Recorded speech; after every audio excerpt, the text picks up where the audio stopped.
Amin. Ve salatu ve selamu ala seyyidina Muhammedin ve ala alihi ve ashabihi ecmain. Kıymetli kardeşlerim,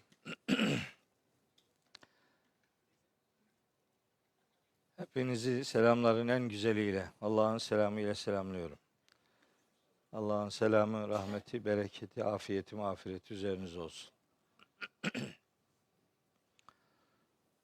Bugün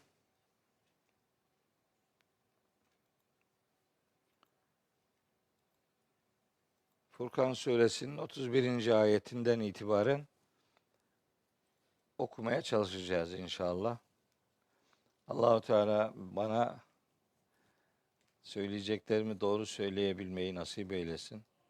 Size de dinleyeceklerinizi doğru dinlemeyi, doğru anlamayı, doğru yaşamayı nasip ve müyesser eylesin. Bugün burada çok misafirler var. Bir taraftan derse başlamadan hemen hemen göz temasıyla epey bir kısmını dillendireyim. En önce anam burada. Anam geldi, beni kontrol etmeye geldi.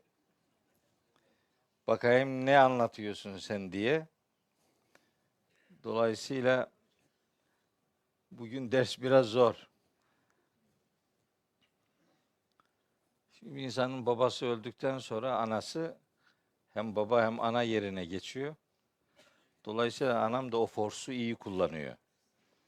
Hem babamın forsunu kullanıyor hem kendi forsunu kullanıyor.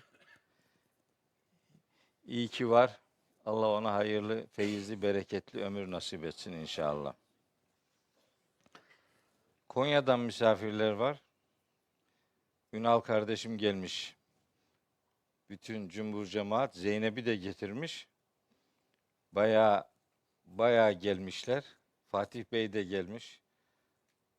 Şimdi tabii böyle sıradan sayarsak yandık. Ders gider de onlara da safa getirdiler diye beyanımı dillendireyim. Abdullah Başer geldi. Büyük iş. Geldi ama arkalara geçti. Onu önlerde görmek isterim. Neyse bugün öyle olsun. Bir dahakinde Abdullah çok harika bir Kur'an talebesidir. Ama onun daha kıymetlisi babasıdır. Ali Rıza Başar hocam ilerlemiş yaşına rağmen tam bir Kur'an adamıdır. Kur'an talebesidir.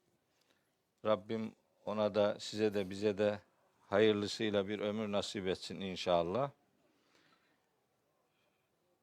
Başkaları da var. İşte Ömer abi gene geldi. Geçen hafta vardı. Bu hafta gelmiş.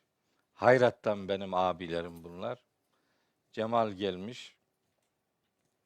Sayalım. 2 tane daha kıymetli misafirim var. Gözlük yaptılar bana. Deminden beri gözlüklerle alışmaya başladık güya. Biz adama bir tane gözlük sipariş ettik. O 3 tane getirdi. Üçünü birden anlatıyor. İşte orada bunu böyle bakacaksın. Kafanı öyle yapmayacaksın. Gözün öyle. Bunu nerede yaşayacağım ben? Bakacağız bundan sonra bir süreç. Emeklerine sağlık kardeşlerimin. Erhan Bey, Şükrü Bey. Allah onlardan da razı olsun. Rıza geldi. Rıza Beykoz'dan.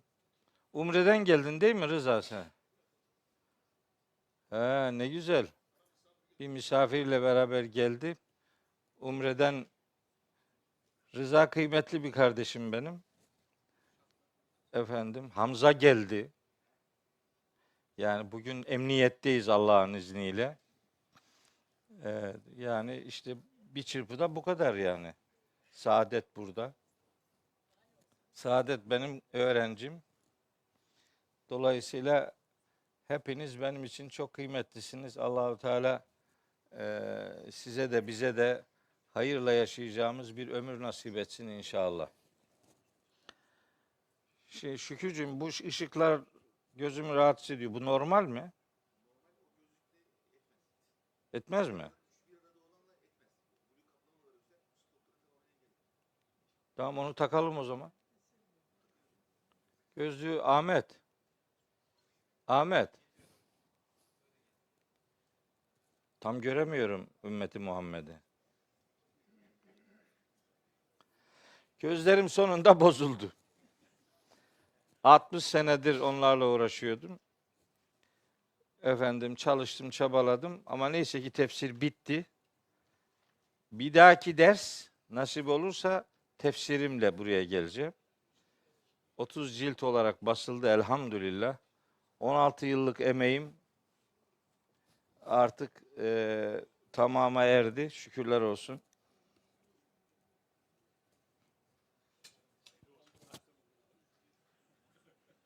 Yok ya.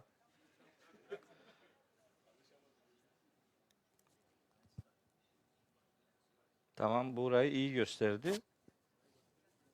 Burayı adam dedi bana ki kafayı sallamayacaksın. Gözünle işi halledeceksin dedi.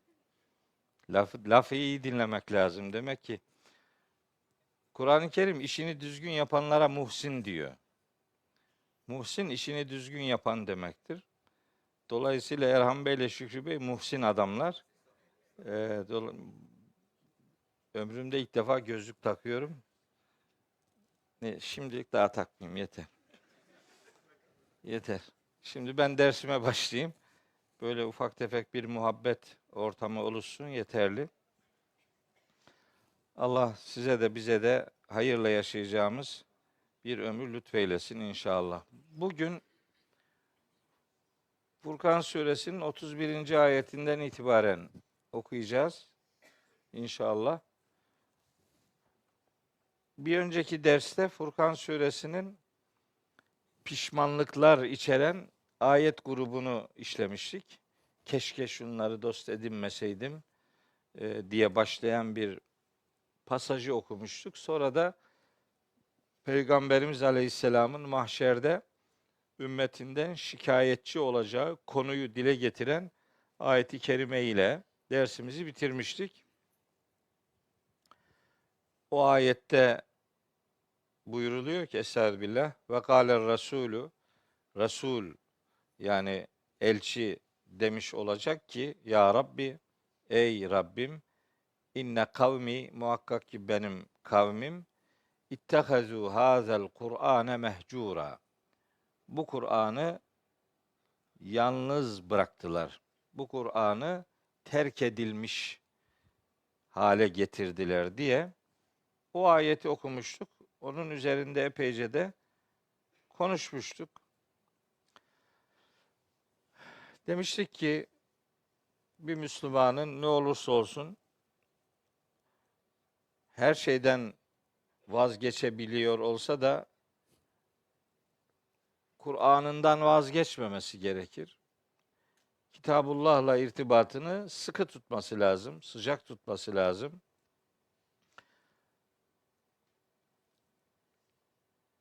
Kur'an'la irtibatın sıcaklığı denince de onu sadece metin olarak okumayı değil, mana olarak onun mesajını anlamayı ve beraberinde de anladığımız o mesajın gereklerini yerine getirebilecek şekilde onu hayata aktarmayı Cenab-ı Hak bizden istemektedir.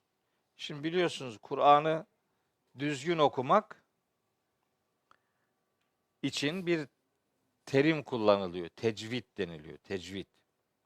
Tecvid yani işi caddeye indirebilmek. Yani patika yollardan değil de caddeden, ana yoldan tecvid, caddeleştirmek demektir. Doğru, sağlam okumak demektir. Şimdi tecvid kıymetli bizim için ama Kur'an'ı adeta Kur'anlaşarak okumak anlamına gelen tertil kavramı var bizde. Bu Kur'an kavramıdır. Tecvid Kur'an'da geçmez ama tertil Kur'an'da geçer. Tertil kavramını biz tecvide indirgedik. Halbuki Kur'anlaşarak Kur'an'ı okumalıydık. Tecvid de önemli, elbette önemli ama daha önemli olan tertildir. Biz tertili de tecvidin bir alt başlığına indirgedik. Yani harflerin, mahreçlerin, medlerin, kasırların, idgamın, işmamın, imalenin bunlar hep birer tecvid kavramı. Bunlarla alakalı onlar üzerinde çok uzun dikkatli durduk ama tertil dediğimiz gönlümüze Kur'an'ı indirme ve Kur'an'ın bak dediği yerden bakabilme kısmını ihmal ettik. Yani tertili tecvide indirgedik. Tecvidi de sadece ses düzenine aldık. Ses ayarlaması. Mesela düşün ki mesela kaf harfini kalkale ile okuyor adam. Bir patlatarak acayip bir kaf çıkarıyor. Dali güzel kalkale ile okuyor. Tamam. Güzel de o kafın ve dalın yer aldığı ayetteki mesaj ne? Orayla pek ilgilenmedik. Elmalılı Hamdi Yazır'ın bu konuda çok nefis bir tespiti var. Vaktiniz olursa Kaf suresini Elmalılı Hamdi Yazır'ın tefsirinden bir okumanızı tavsiye ederim. Bu tecvidle alakalı çok güzel tespitleri var. Şimdi Kur'an-ı Kerim biliyorsunuz hafızların hafızasında da taşınır. Hafız olmak çok kıymetli bir değerdir. Şimdi Türkiye'de mesela senede bilmiyorum binlerce hafız yetişiyor ama hafız olanlar kadar hafız ölen yok. Ölemiyor. Hafız olarak ölemiyor adam. Niye? Unutuyor çünkü. Niye unutuyor? İşletmiyor onu, okumuyor. Anlamadan okumayla da olsa hafızasında onu bulundurması beklenir. Fakat eğer o görevi yapmıyorsa yani diyelim Diyanet'te bir imam, müezzin, Kur'an kursu hocası filan değilse unutuyor onu işte yani. Şu kadar emek heba olup gidiyor. Halbuki hafız olmak önemlidir. Hafız ölmek daha çok önemlidir. Hafız ölebilmek için muhafız olmak gerekiyor. Yani onu muhafaza etmek lazım. Hayatınıza indirmeniz lazım. Bu çok kıymetli bir değer. Muhafız olmayı beceremedik. Beceremiyoruz yani. Hafız olmak her şeyin sonudur diye sunuluyor. Hafız olmak her şeyin sonu değil. Bence hafız olmak her şeye başlamaktır yani. Bizde hafız olmak böyle merdivenlerin son basamağı gibi tanıtılır. Halbuki benim algımda hafız olmak merdivenin ilk basamağıdır. Daha çıkarılacak başka basamaklar da var yani. Onun için mesela Kur'an'ı hafızalarda bulunduruyor olmak kıymetlidir. Elbette kıymetlidir. Bir hafız olarak bunu benim küçümsemem mümkün değildir. Ama muhafız olmak çok daha önemlidir. Ben mesela ilahiyatta öğrencilere soruyorum. İşte içinizde hafız olan var mı diye. Ara ara işte var hocam diyor bir kişi filan, iki kişi. Diyorum ki hafızsan şurayı bir oku bakalım. Cık, yok okuyamam diyor. O zaman hafız mısın, hafız mıydın diyorum. Eskiden mi hafızdın, şimdi mi hafızsın? İşletmek lazım. Yani bu metni hayatında bir şeylerle buluşturman lazım ki muhafız olasın, kalıcı olsun filan diye. Bazen ilahiyat öğrencilerine diyorum, ben sizin yerinizde olsam okulu bir sene dondururum. Dondur bir sene hafızlık yap diyorum. Çünkü ilahiyatta hafız olarak ilahiyat okumak çok kıymetli bir değerdir. Ders anlatıyorum, ders anlatırken tahtaya bir ayet yazıyorum, soruyorum. Adam onun ayet olup olmadığını anlamıyor yani. Hafız değil. Oraya ne yazarsan yaz, bir şey yok, bir şey değişmiyor yani. Ama hafız olsa çok daha kıymetli diyaloglar yaşayabileceğiz. Keşke hafızlar muhafız olmayı başarsa, keşke hayatın her aşamasında hafızlık bizim için çok kıymetli bir değer olarak işlevsel bir hale getirilse keşke. Değil mi? Evlerimizde Kur'an var ama ellerimizde yok Kur'an-ı Kerim. Elde yok yani. Evlerdeki Kur'an'ı ellere almak gerekiyor. Sabah evden çıkarken annem dedi ki, ya dedi bu evde şimdi Kur'an okuyacak. Bizim evde Kur'an olmaz mı? Dolu. Var da işte yazıları küçük.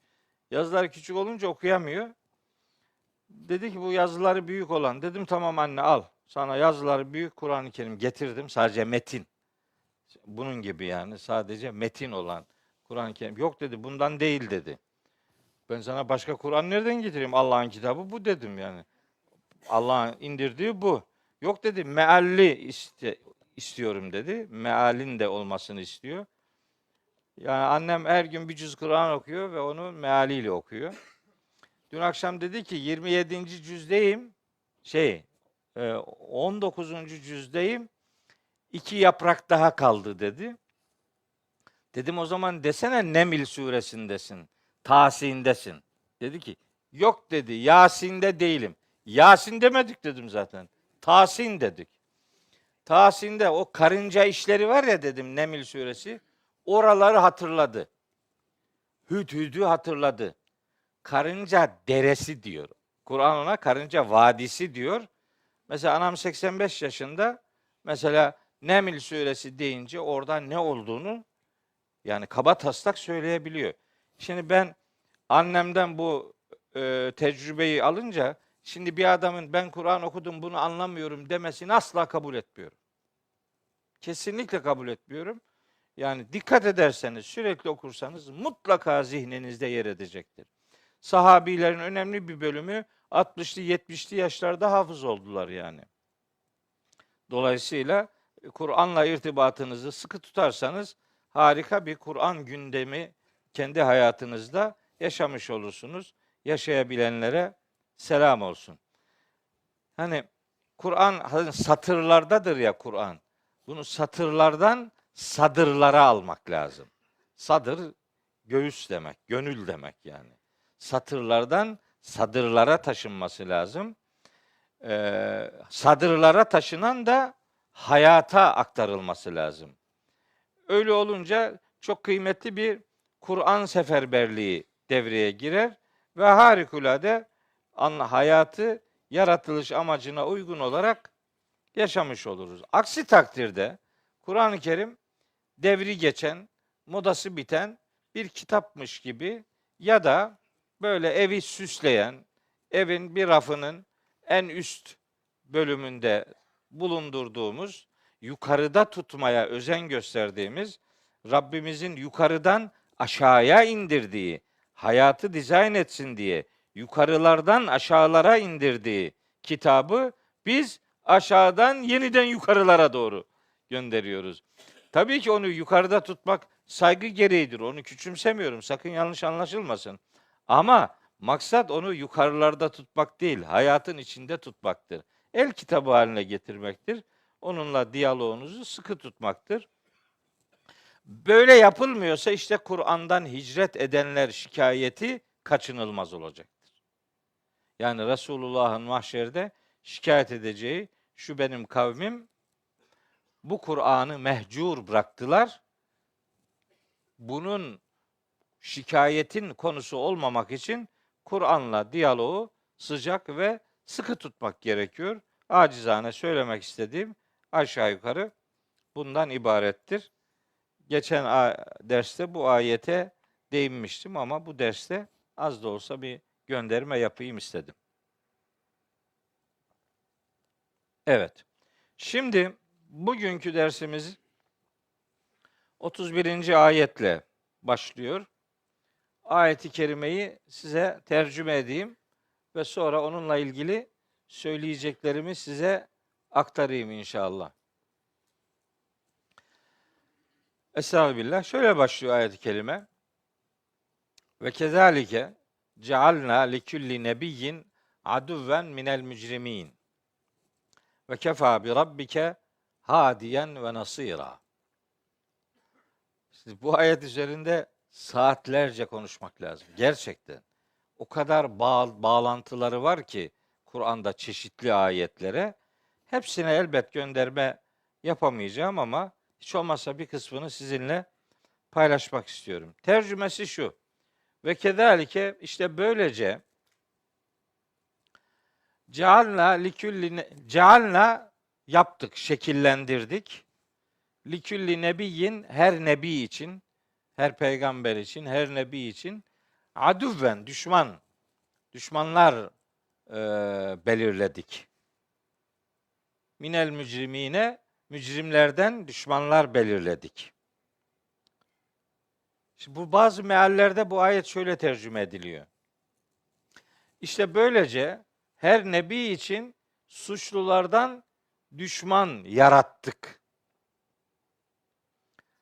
Böyle tercüme edilince şöyle oluyor. Sanki birileri özellikle düşman olsun diye yaratıldı. Yani sanki adamın kaderi o, düşman olmak. Böyle tercüme edilince sorun çıkıyor. Bu cealna fiili, ceale fiili kıymetli bir fiil. Bunun gerçek manasını tercümeye aktarmak lazım. Buna yaratmak manası verilince, mesela size çok önemli bir örnek vereyim. O örnekte bu farkın ne kadar kıymetli olduğunu anlayabileceğiz hep beraber. Mesela Özgür mü var orada, Ahmet mi? Bakara suresi 30. ayete bakalım. Bakara 30. Ne oldu? Bakara 30, şimdi bakın. Bu cennetten çıkartılma, dünyada fesatlık çıkarma, işte meleklerle diyalog var ya. Şimdi bu ayet, bu Bakara suresi 30. ayet. Bu ayette ve izgâle rabbuke, hani Rabbin demişti ki lil melaiketi, meleklere, inni ben, muhakkak ki ben, cailun fil ardı halifeten, yeryüzünde bir halife kılacağım. Bu meallerde şöyle tercüme edilmiş. Rabbin meleklere demişti ki ben yeryüzünde bir halife yaratacağım. Yaratacağım değil. İnni halikun değil bu.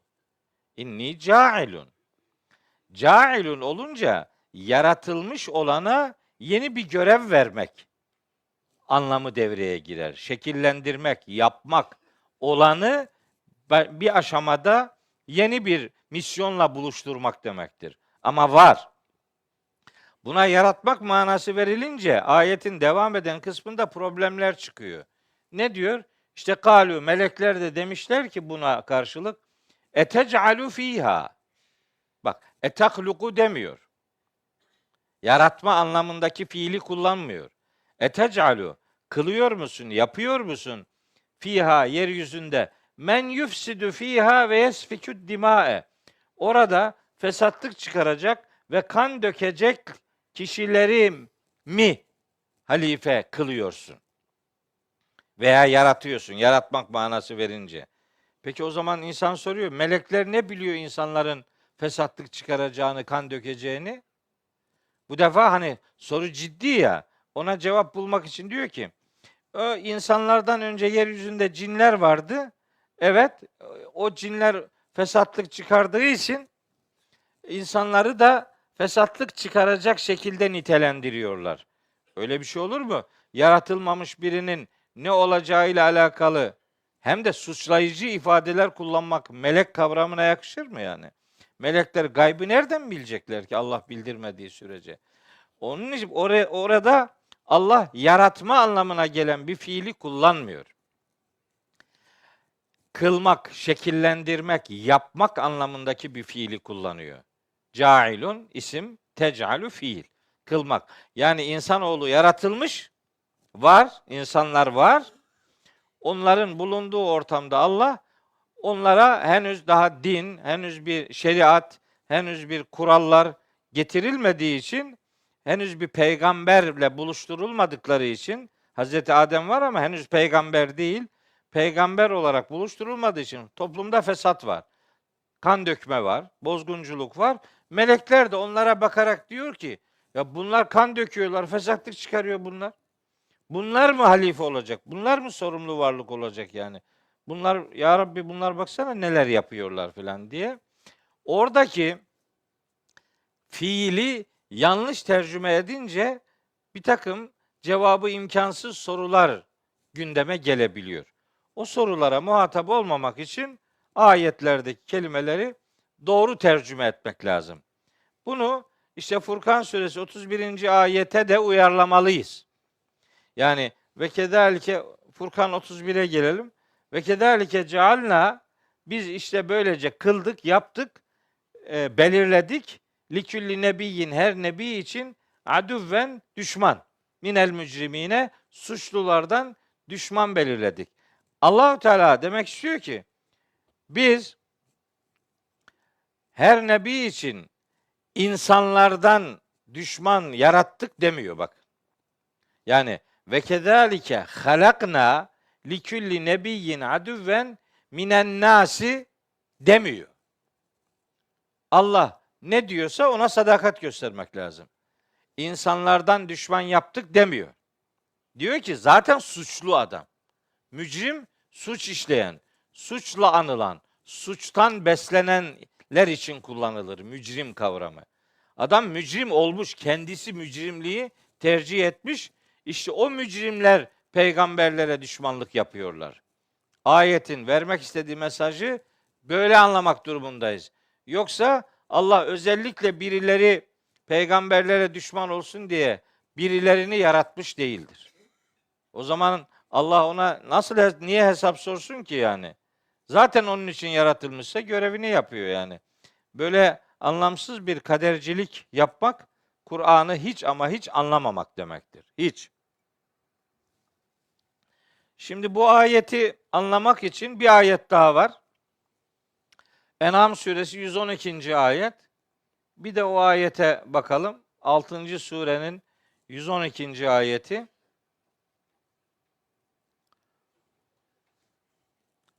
Bayburt'un dediği gibi ana, behleki ses gele.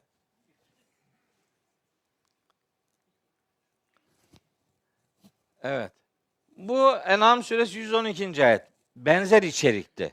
Yani bizim okuduğumuz ayetle benzer içerikte. Diyor ki ve kedalike, işte böylece cealna, bak aynı fiil var burada. Gene cealna, halakna değil. Belirledik, yaptık, kıldık. Likülli nebiyyin, her nebi için adüvven, düşman belirledik. Kimden oluşuyor bu düşman? Bu düşmanlar kimden oluşuyor? Şeyatînel insi vel cinni. İnsan ve cin şeytanlarından oluşan düşmanlar belirledik. Zaten şeytan. Yani cin şeytanı olsun, insan şeytanı olsun. Asıl tehlikeli olan da insan şeytanıdır yani. Şeytanlaşmış insan yani. Onları peygamberler için, her peygamber için düşman kıldık yani. Onlar kendileri düşman olmaya karar vermişler. Allahu Teala da imtihan gereği ona fırsat vermiş yani. Ne gerek vardı diyor. O zaman imtihana gerek yok yani. Dolayısıyla kaybetme riski yoksa orada imtihan olmaz. Bu hayatın var ediliş amacını bize gösteren bir sistem. Allah bunun için özel insanlar yaratmış değildir. Öyle ya, kendileri normal, iyi, yararlı olsunlar diye yaratılmış olmalarına rağmen buna itibar etmeyip şeytanlaşmayı tercih edenler peygamberlerin düşmanı olmayı kendileri istemişlerdir. Allah da ona izin vermiştir. Peki ne yapıyor bunlar? Bu insan ve cin şeytanları peygamberlere düşmanlık anlamında ne yapıyor mesela? Ayette diyor ki yuhi ba'duhum ila ba'din zuhrufel kavli gurura. Bakın şurada yuhi diye bir fiil var. Yuhi, vahyeder. Vahyetmek. Ya insanlar birbirine vahyedebilir mi? Vahyeder. Bu vahiy fiilinin faili bu ayette insan ve cin şeytanlarıdır. Bunlar vahyeder. Buradaki vahyetmek, fısıldamak demektir. Fısıldarlar. Ne fısıldıyorlar? Kim fısıldıyor? Ba'duhum ila ba'dın. Bu insan ve cin şeytanları birbirlerine fısıldıyorlar. Neyi? Zuhrufel kavli. Böyle yaldızlı, parıltılı sözler fısıldıyorlar. Niye yapıyorlar bunu? Uğrura. İnsanları aldatmak için. İnsanları aldatmak için birbirlerine yaldızlı sözler fısıldıyorlar. Böyle öyle şeyler fısıldıyorlar ki ya bu acaba doğru mu diyor, yanlış mı diyor kestiremiyorsun. Hatta bazen arada bir Arapça metin de yerleştiriyor. Arapça duyunca millet her duyduğu Arapçayı da Kur'an zannediyor. Dolayısıyla böyle freni patlamış kamyon gibi gidiyor artık. Durdurabilene aşk olsun. Bu ayeti şunun için hatırlattım. Şeytanlardan ve insanlardan peygamberlere düşman olanlar kendi iradeleriyle bir düşmanlığı tercih edenlerdir, belirleyenlerdir. Onlar bu işi kendileri belirlemiş, istemişler. Allahu Teala da bu imtihan gereği onlara fırsat vermiştir. Yoksa özellikle düşman olsun diye yaratılmış filan değillerdir. Bunu kardeşlerimin bilmesini istiyorum. Şimdi geliyoruz Furkan 31. ayetin 2. bölümüne. Şimdi buraya bakalım. Diyor ki Allahu Teala: Ve kefa bi rabbike hadiyen ve nasira. Ve kefa bi rabbike. Kefa billahi ifadeleri var ya Kur'an'da. Ve kefa billahi diye.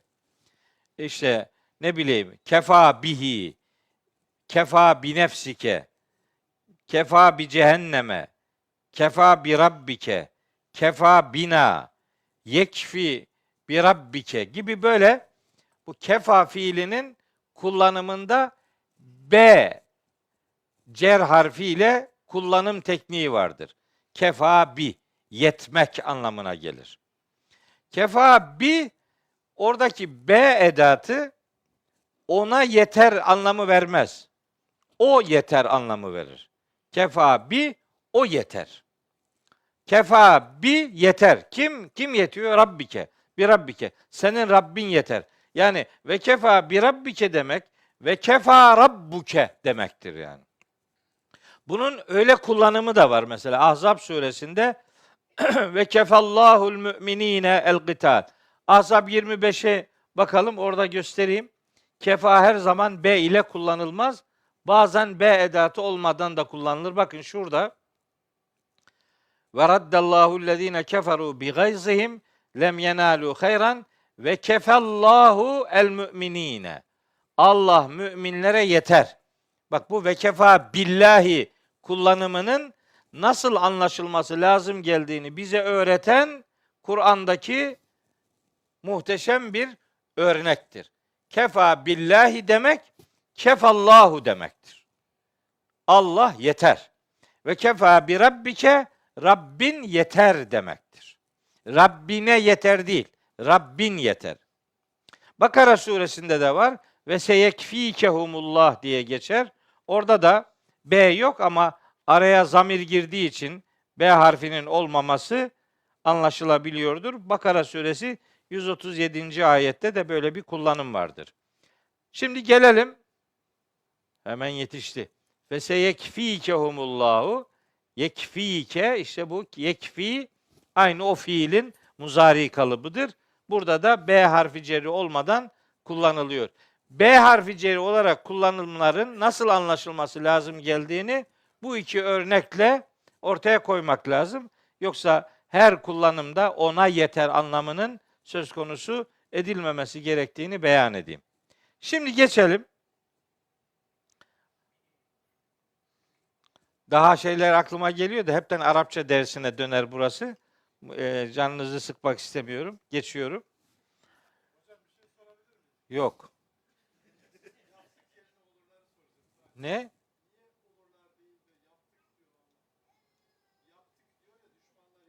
Ha, şurada mı? Cealna mı? Çünkü tabii onu yani yaptık demek, bu sistem böyledir. Kim mücrim olmayı tercih ederse bilsin ki peygamberin düşmanıdır yani. Allah bildiği için Allah için zaman kavramı yok yani. Onun ilahi sisteminde onlar kayıtlıdır. Kimin ne yapacağı bellidir. Dolayısıyla o bilgiye gönderme yapmak için fiiller geçmiş zaman kalıbında gelir Allah için. Genellikle yani. Allah'a sürpriz değil yani. Yapacağız, bakalım kim böyledir filan gibi, o bir şeyin yaratılmasını bekleyerek karar vermez. O biliyor zaten. Allah bizim için zaman, geçmiş, şimdi ve gelecek diye üçe ayrılır. Allah için öyle bir her zaman zaten yaşanmış, bitmiştir yani. Evet. Ve kefa bi rabbike, Rabbin yeter. Ne olarak yetiyor Allahu Teala? Hadiyen. Hadiyen. Hidayet edici olarak Rabbin yeter. Ha, bak şimdi ne oldu? Bak şimdi neler sallanıyor. Diye bu ümmet şimdi ne bekliyor mesela? Bu ümmet Mehdi'yi bekliyor. Peki niye bekliyor bunu? Herkese hidayet edecek. Ya o değil, o değil. O yapmıyor bu işi. Bak Allah yapıyor bunu. Allah yapıyor. Mehdi öyle bir şey yapamaz. Mehdi kendisi hidayete erdirilmiş kişi anlamına gelir esasında. Hidayet eden anlamına gelmez. Kelimenin kendi kalıbı o manayı vermez. Şimdi Kur'an-ı Kerim'e bakıyoruz. Hidayet edici Allah'tır sözümüzü ayetlerle desteklemek durumundayız. Mesela Leyl suresinde Allahü Teala Leyl suresi 12. ayet Leyl 92. sure 12. ayet. Şimdi size bakın kısacık bir ayet. İnne aleyna lel huda. İnne aleyna. Arapçada böyle cümle dizilişlerinde bazen önce olması gereken kelime sonraya bırakılırsa veya sonra olması gereken kelime öne alınırsa burada bir vurgu manası devreye girer. Sadece ve sadece demektir bu. Ancak ve ancak. Odur, başkası değildir. Hani İyyâke na'budu diyoruz ya, onun asıl düz cümle hali na'buduke şeklindedir. Na'buduke deyince sana kulluk ederiz anlamı verir. Ama İyyâke o yani o kefi öne alırsanız onu İyyâ ile öne alırsınız. O kuraldır o. İyyâke na'budu deyince sadece sana kulluk ederiz. Sadece ve sadece. Ancak ve ancak anlamı devreye girer. O şimdi bu cümlenin normal hali inne lel huda aleyna demektir. Yani şu aleyna sonra huda önde olması lazım normalde. Arapça innenin ismi ve innenin haberi diye tabir edilir. İsim innenin peşinde hemen yanında olur. Haber sonra gelir. Bu haberi ismin önüne alırsanız vurgulu mana devreye girer. Buna Arapçada hasır kasır derler. Türkçede vurgulu ifade derler. Bunun vurgulu halinde ayete kattığı mana şu. Ben bunu tercümede yalnızca kelimesiyle karşıladım. İnne aleyna lel huda. Hidayete eriştirmek sadece bizim işimizdir diyor Allah Teala. O başka bir iş tabi. O hep bambaşka bir konu. Allah niye biz diyor? Anlatayım mı? Cevabı var da hani o öyle aman aman çetrefilli bir şey değil yani. Hani uzatmak istemiyorum ama abinin hatırı kalmasın. Allahü Teala kendisi için bazen ben der, bazen o der, bazen biz der. Rabbimiz kendisi için 3 tane ifade kullanır. Bazen ben, bazen o, bazen biz der. Niye böyle yapar biliyor musunuz? Allahü Teala hiçbir kimseye benzemediğini ya da hiç kimsenin Allah'a benzetilmemesi lazım geldiğini öğretmek için siz bir erkek düşünürseniz ona huve dersiniz. Bir kadın düşünürseniz ona hiye dersiniz. 2 kişi düşünürseniz huma dersiniz. 3 ve daha çok kişi düşünürseniz hum veya hunne dersiniz. Yani insanlar için böyle kullanırsınız. Ama Allahu Teala için bu zamirler o insanlar için kullanıldığı şekliyle kullanılmaz. Şura suresi 11. ayette der ki Rabbimiz Leyse kemislihi şeyun. Onun benzeri gibi bir şey yok. Hiçbir şey yok yani. Yani siz ola ki aklınızda Allah'ı bir şeye benzetirseniz Şura 11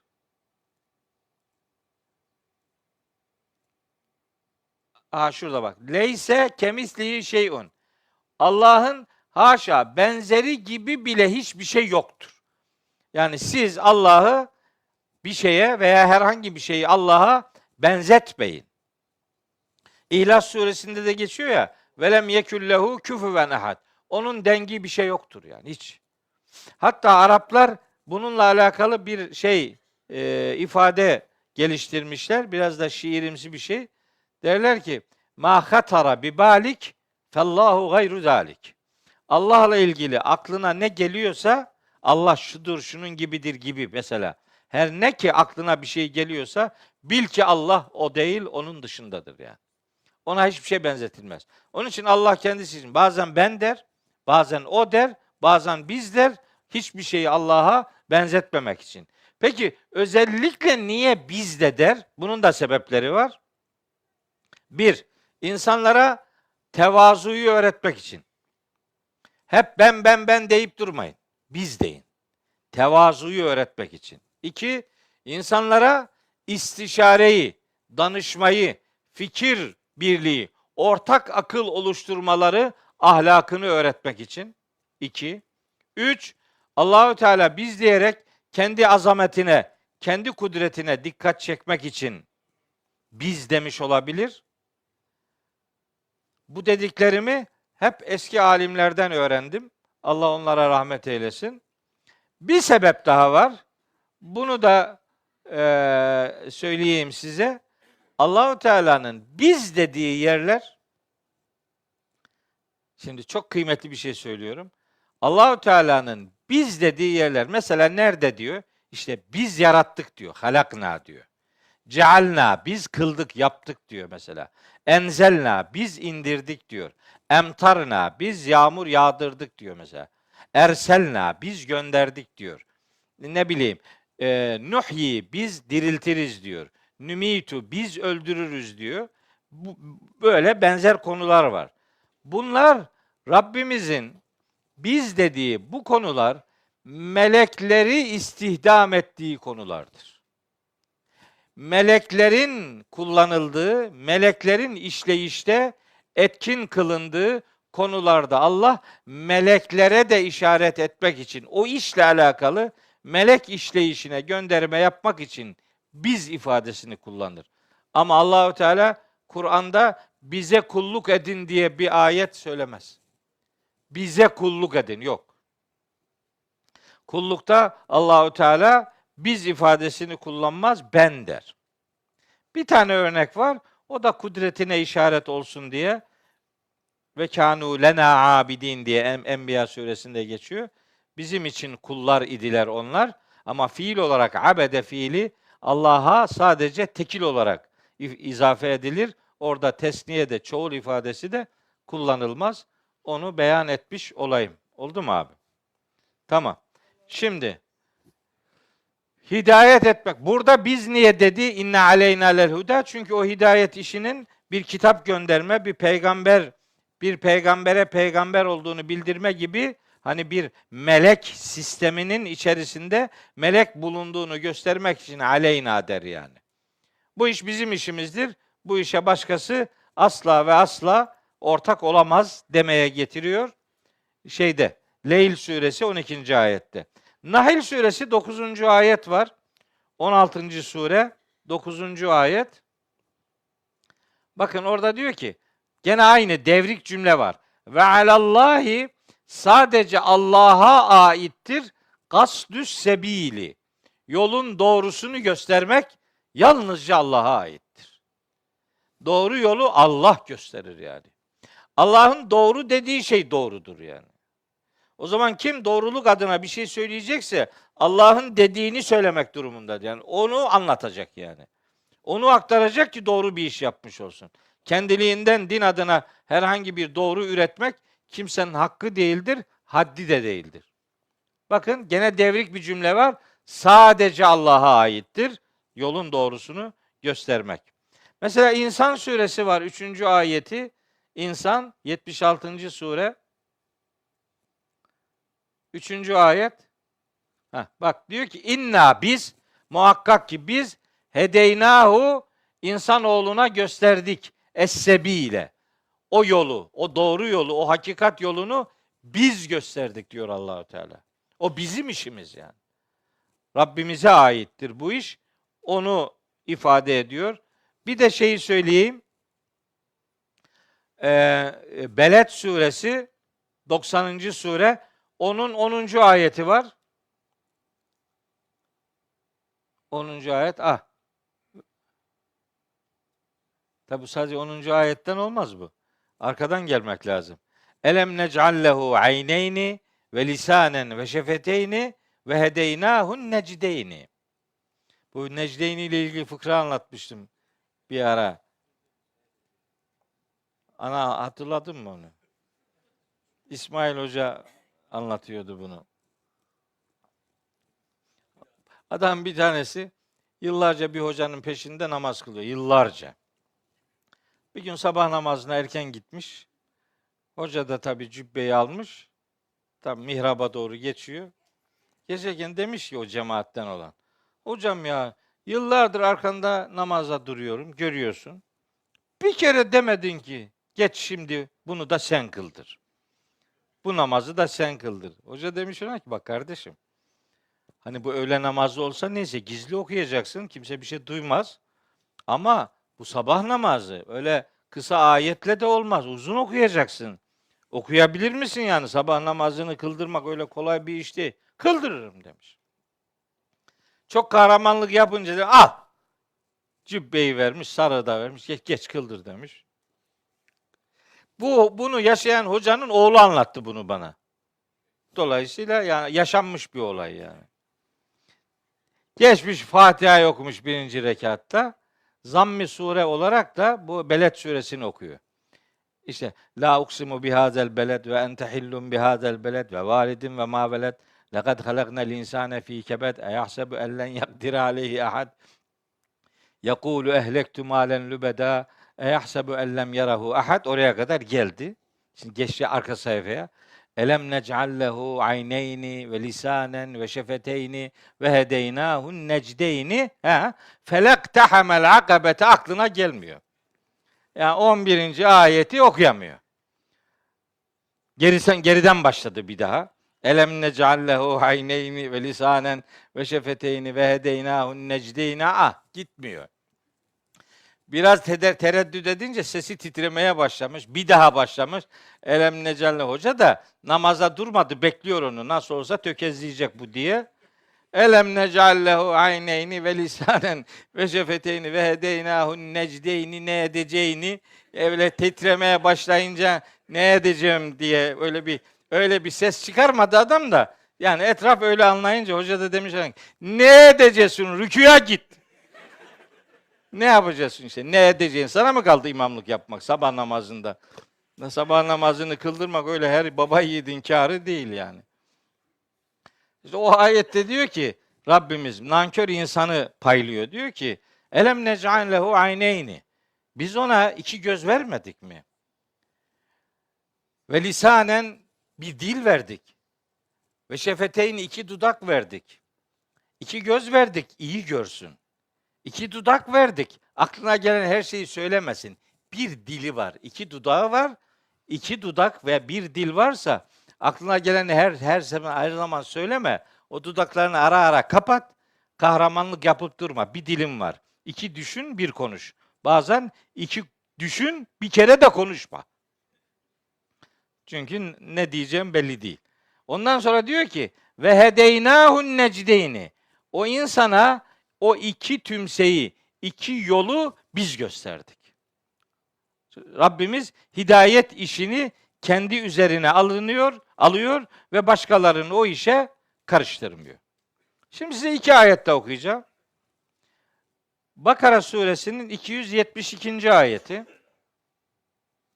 Bakara 272.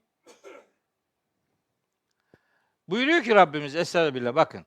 Leyse aleyke hudahum. Leyse aleyke hudahum. İnsanlara hidayet etmek senin işin değildir diyor Peygamberimize. Yani insanlara hidayet vermek, hidayetçilik senin işin değildir. Peygamberimize diyor bak. Peygamberimize diyor bizimki bugün şubeler kurmuş yani. Hidayet dağıtıyorlar yani. Allah da diyor ki senin işin değil. Peygamberimizin işi değil ama bugünkülerin işi oluyor. Velakinnallaha yehdi men yeşâ. Ancak Allah dileyene hidayet eder. Bu senin istemenle değil diyor yani. Sen yapamazsın bunu. Allah yapar bunu. Allah kime hidayet eder? İsteyene hidayet eder. Bunu bir de istediğine diye tercüme ediyorlar. O da sıkıntılı bir tercüme. İsteyene hidayet eder. Ben onu özellikle zira Allah dileyeni yani layık gördüğünü doğru yola ulaştırır. İstediğini de ulaştırır elbette ama o zaman imtihanın bir anlamı kalmaz yani. İsteyeni, dileyeni, layık gördüğünü Allah doğru yola ulaştırır. Demek ki bu iş Allah'ın işiymiş. Peki bir ayet daha okuyalım. Kasas suresi 28. sure 56. ayet. 28'e 56. Bakın. Evet. Peygamberimize gene hitaben diyor ki Rabbimiz. İnneke muhakkak ki sen la tehdi hidayete erdiremezsin. Kimi? Men ahbebte. Sen kendi sevdiklerine hidayet edemezsin yani. Sen seviyorsun adamı diye sen ona hidayet edemezsin. Bu ayetin peygamberimizin amcasıyla alakalı bir diyalog üzerine indiği kabul edilir. Her neyse buradaki mesaj peygamber bile olsa sırf bir adamı seviyor diye ona hidayet edemez. Velakinnallaha ancak Allah yehdi men yeşâ'u dileyene hidayet eder. Adam hidayet isteyecek ki Allah da onun için hidayeti yaratsın. O bir çaba sarf edecek yani. Allah da o çabayı yaratacak. Dolayısıyla birinin birini sevmesiyle hidayet otomatik olarak gelmez yani. Bunlar Rabbimizin kendi üzerine aldığı işlerdir. Mesela bir ayet daha söyleyeyim size. İbrahim suresi 4. ayet, 14. sure. 4. ayet. Bak şurada diyor ki feyudillullahu men yeşâ'u ve yehdi men yeşâ'u. Allah dileyeni saptırır, dileyene hidayet eder. Saptırmaya karar yani sapmaya karar veren insanın sapmasını diler Allahu Teala. Kim istiyorsa, sapmayı istiyorsa Allah onu saptırır. Kim de hidayete ermek istiyorsa Allah ona hidayet eder. Bir ayet daha söyleyeyim. Teâbun suresi 11. ayet. Teâbun suresi 64. sure. Bakın. Diyor ki Allahu Teala. 11 dedim, 11. 14 mü dedim? 11 dedim. Bak orada diyor ki ve men yu'min billahi kim Allah'a inanırsa yehdi kalbehu. Allah onun kalbine hidayet eder. Yani önce inanmayı biri kendisi isteyecek, Allah da onun için hidayeti yaratacaktır. Kişi kendisi çaba sarf edecek. Çaba sarf etmek insandan, hidayeti yaratmak Allah'tandır. Tam bu sırada bir ayet daha söyleyeyim. Saf suresi 5. ayet. Saf 61. sure. Trabzon suresi. Bu da hidayetin tersine, sapmayla alakalı. Diyor ki Allahu Teala Hz. Musa ve kavmiyle alakalı bir pasajı kısaca hatırlatıyor. Arada diyor ki felemma zâhu. Bu İsrail oğulları ne zaman ki kendileri eğrildiler, zeyg eğrilmek demektir. Felemma zâhu. Ne zaman ki kendileri eğrildiler, ezâgallahu kulûbahum. Allah da onların kalplerini eğriltti. Yani eğrilmeyi kendileri isteyince Allah da ona fırsat verir. Adamın tercihi oysa sonucuna katlanır. Bu işlerde istemek insana aittir. İrade insana aittir. Yaratmak Rabbimize aittir.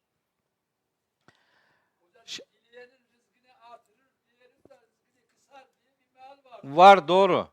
Allahü Teala dileyene rızık da verir, fazla da verir, fazla da verir, az da verebilir. Ama orada da dilemek fiili insana nispet edilebilir. Kişinin kendisinin bir şeyi istemesi lazım. istemesi tek başına o konularda yetmez. Layık görmesini ifadesi var. Layık görecek.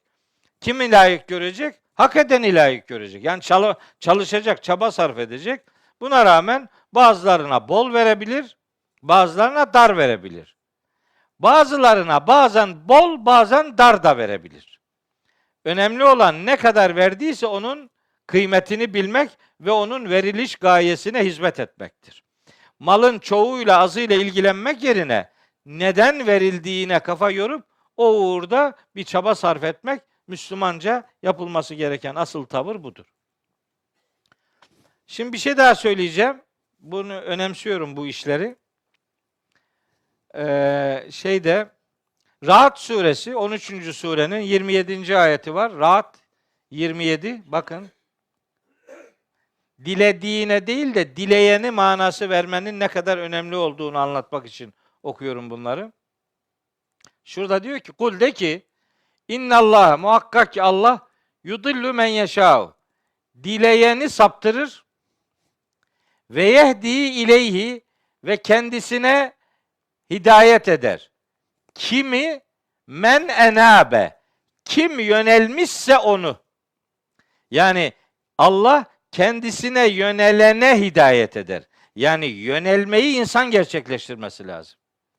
İnsan yönelmeyi gerçekleştirecek ki Allahu Teala da onun için hidayet yaratmış olsun. Mesela yani enabe kelimesini fiil olarak insana nispet ediyoruz. Enabe yönelmek demektir. Bu geçmiş zaman kalıbı. Bunun bir geniş zaman kalıbı da var. Şura suresinde ve yehdi ileyhi men yunibu. Şura suresi 13. ayette ve yehdi ileyhi men yunibu. Allah kendisine Allahu yectebi ileyhi men yeşâ'u. Allah işte bu peygamberlik anlamındaysa dilediğini olur. Tabi insanlar isteyerek peygamber olamaz. Ve yehdi ileyhi, Allah kendisine rehberlik yapar. Yani Allah kendi yoluna ulaştırır, hidayet eder. Kimi? Men yunibu. Adım atanı, yöneleni, kendisine yöneleni Allah doğru yola ulaştırır. Burada yönelmek insana ait fiildir. Mesela Hac suresinde var. Hac suresi 16. ayet. Hac.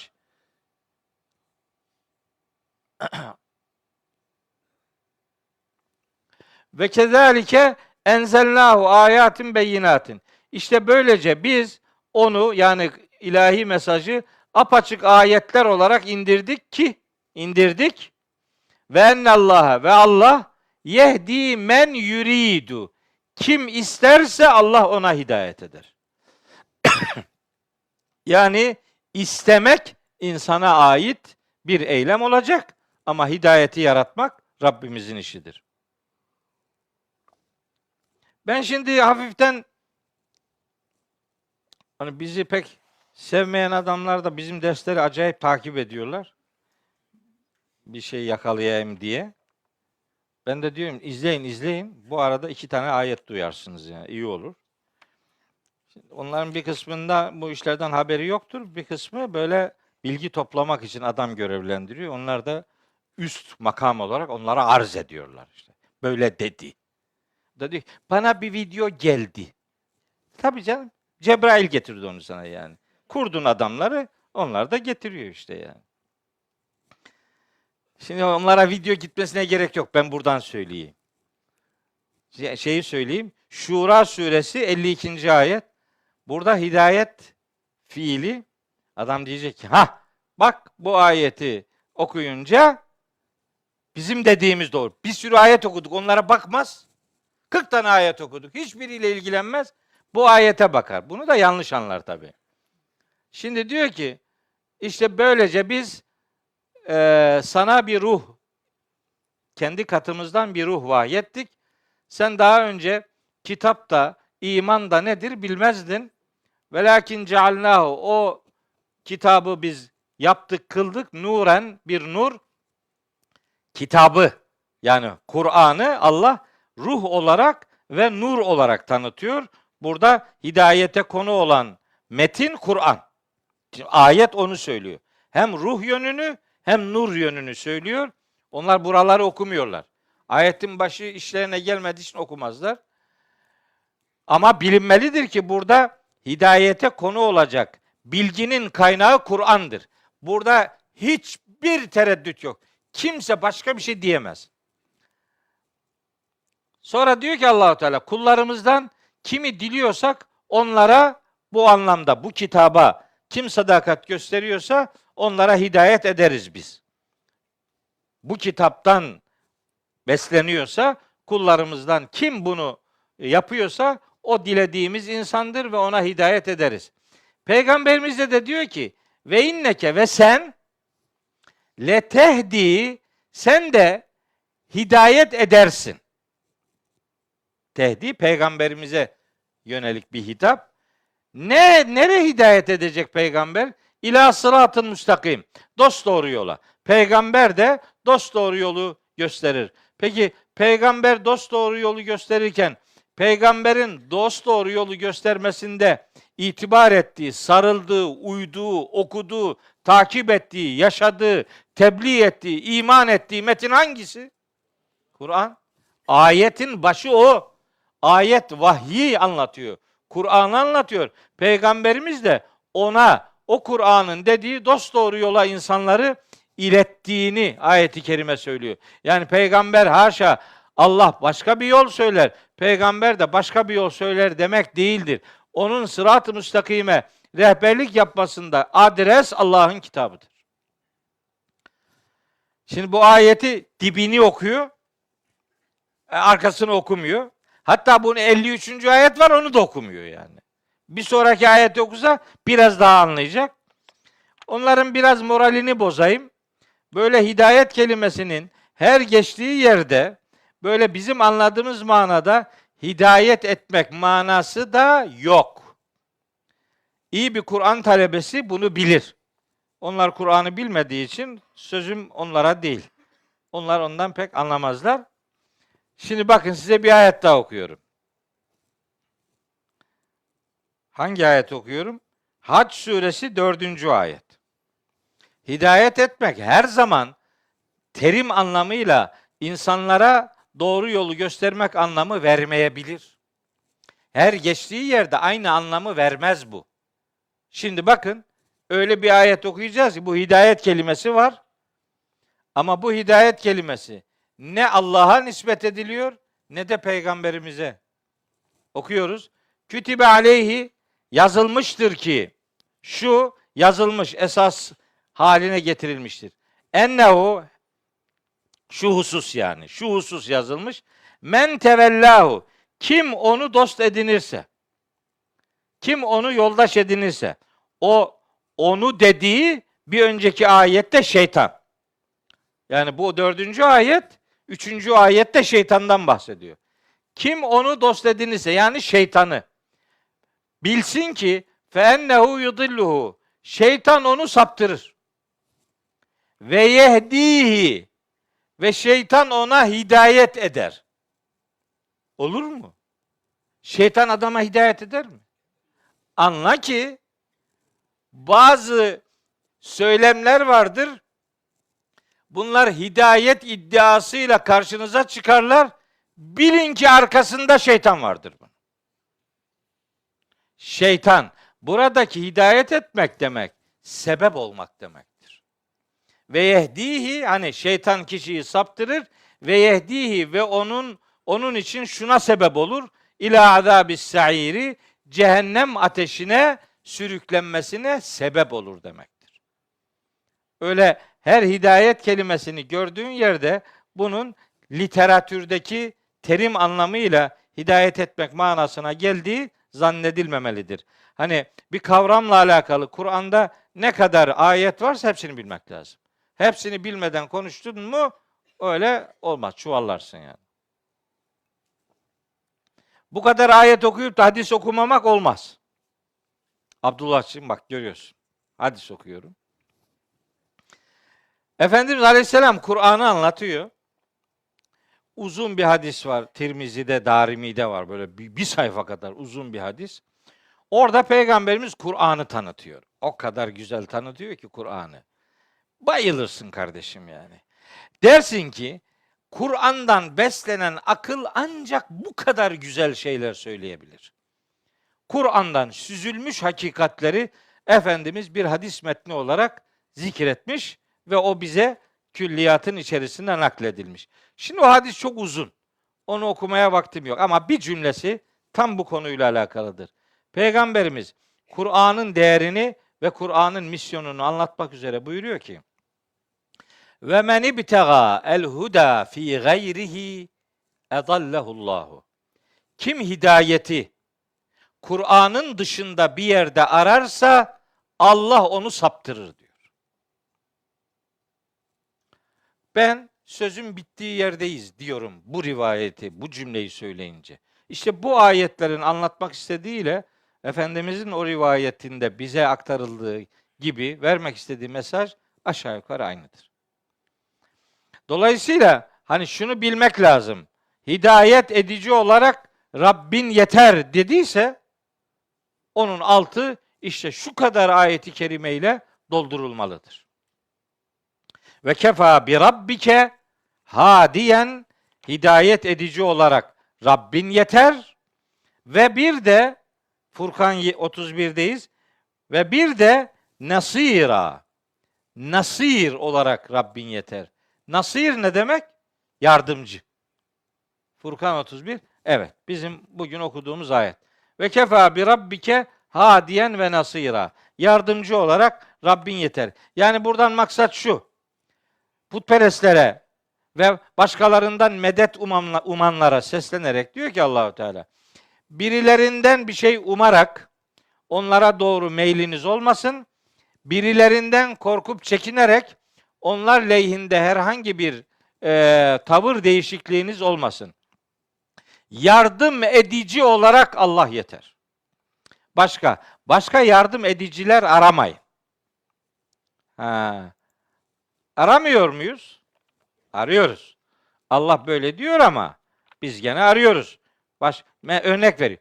Doktora gitmiyor musun mesela? Doktora gidiyorsun, orada sana reçete veriyor. Bak işte ondan yardım alıyorsun filan. Ya o sağlıkla alakalı bir iş. Gözlük yapacağın zaman da Erhan Bey'le Şükrü Bey'e gidiyorsun yani. İşin ehli o biliyor yani. Değil mi yani? Mermer işiyle uğraşacaksan Abdullah'a gidiyorsun. O anlıyor bu işi yani. O işin ehli o. Ama din adına, ilahi yardım adına, mukaddes değerler anlamında, sorumluluk manasında, sevap anlamında, dini içerikli olarak konu eğer yardım dilenmekse o yardımın isteneceği makam sadece Allahu Teala'dır. Başkası yok. Sadece Allah'tan yardım istenir. Bakın diyor ki Enfal suresinde.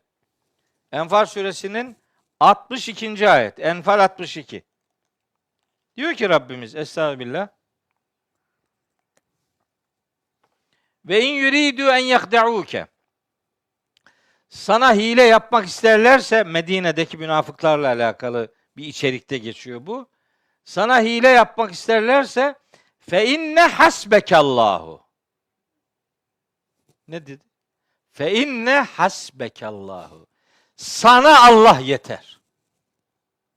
Yardım edici olarak Allah varken başka yardımcı aramak neyin nesidir ya? Allah sana yeter. Fe inne hasbukallah. Hani bazen deriz ya, hasbunallahu ve ni'mel vekil. Bu demek işte yani. Hasbunallahu. Bize Allah yeter. Tesbihinde bunu diyorsun ama uygulamanda din adına başka yardımcılar arıyorsun. Ondan yardım, bundan yardım, medet, gavs.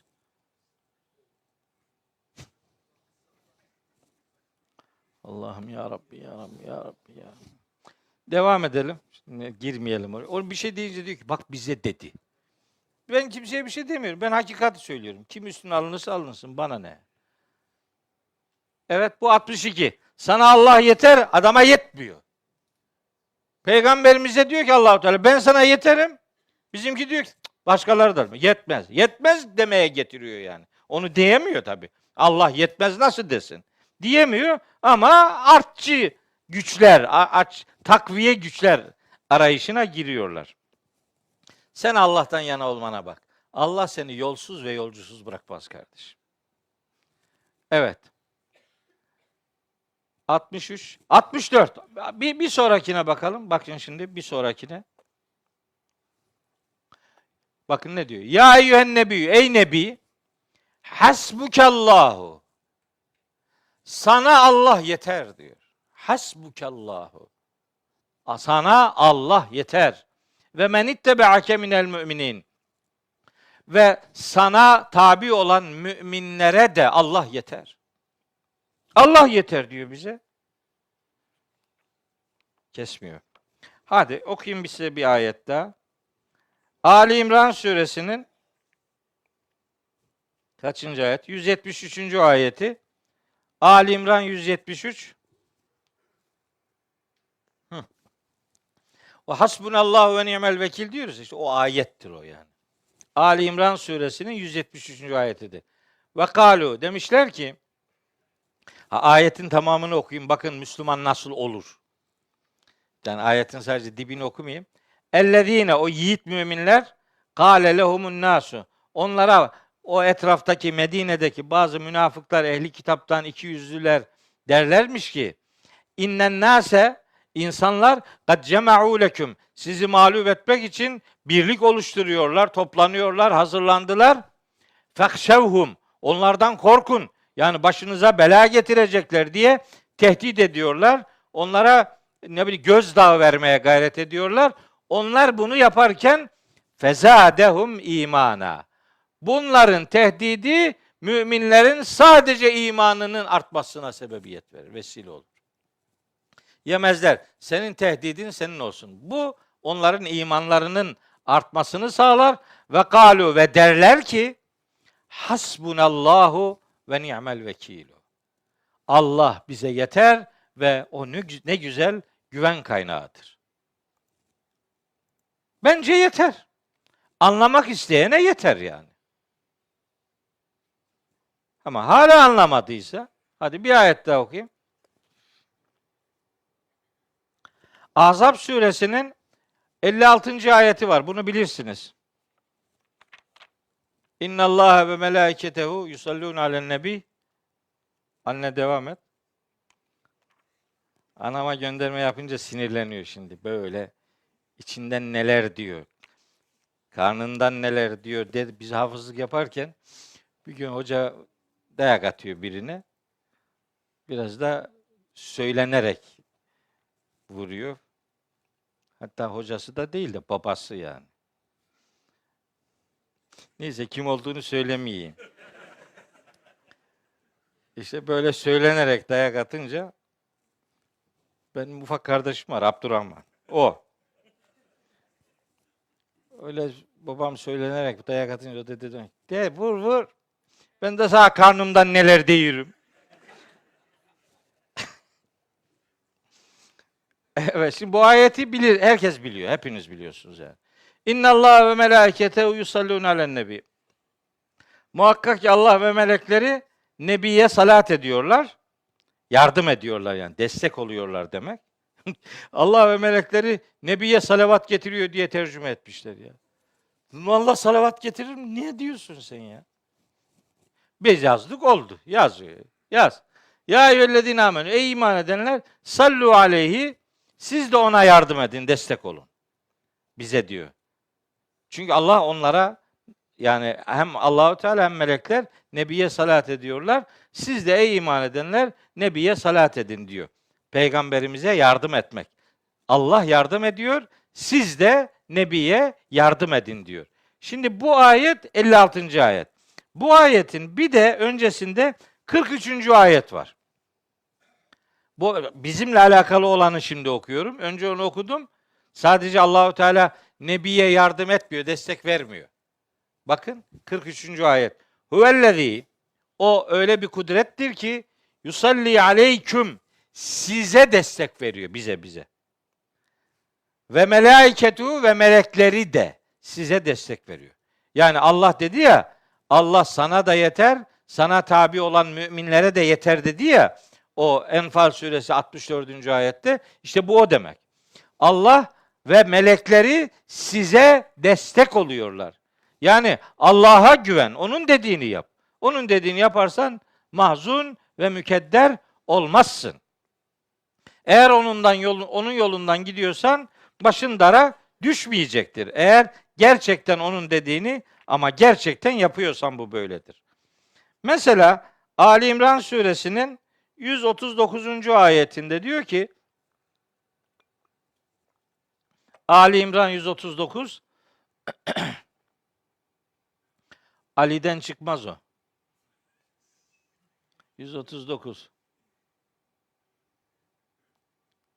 Ali İmran isimleri var. Benim bir hocamın adı da bu.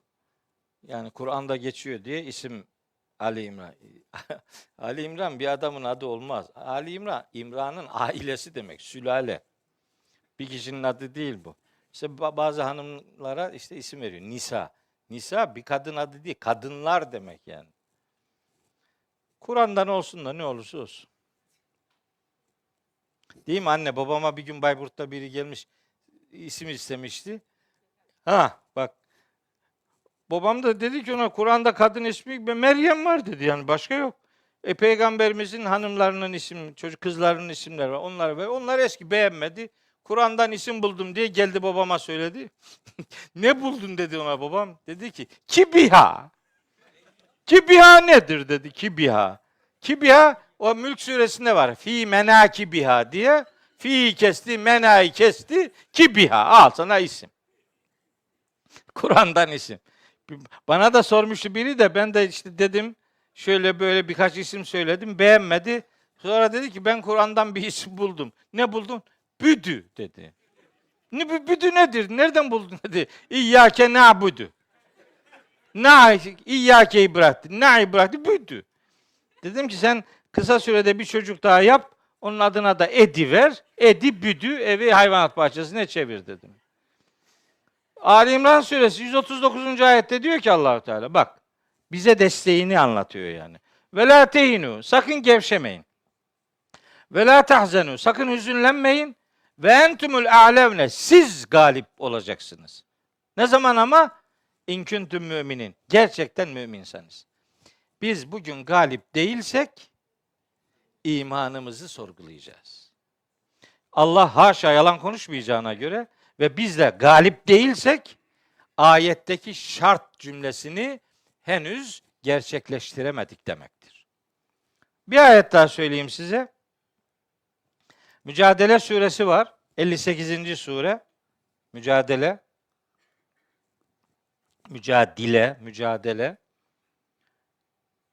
21.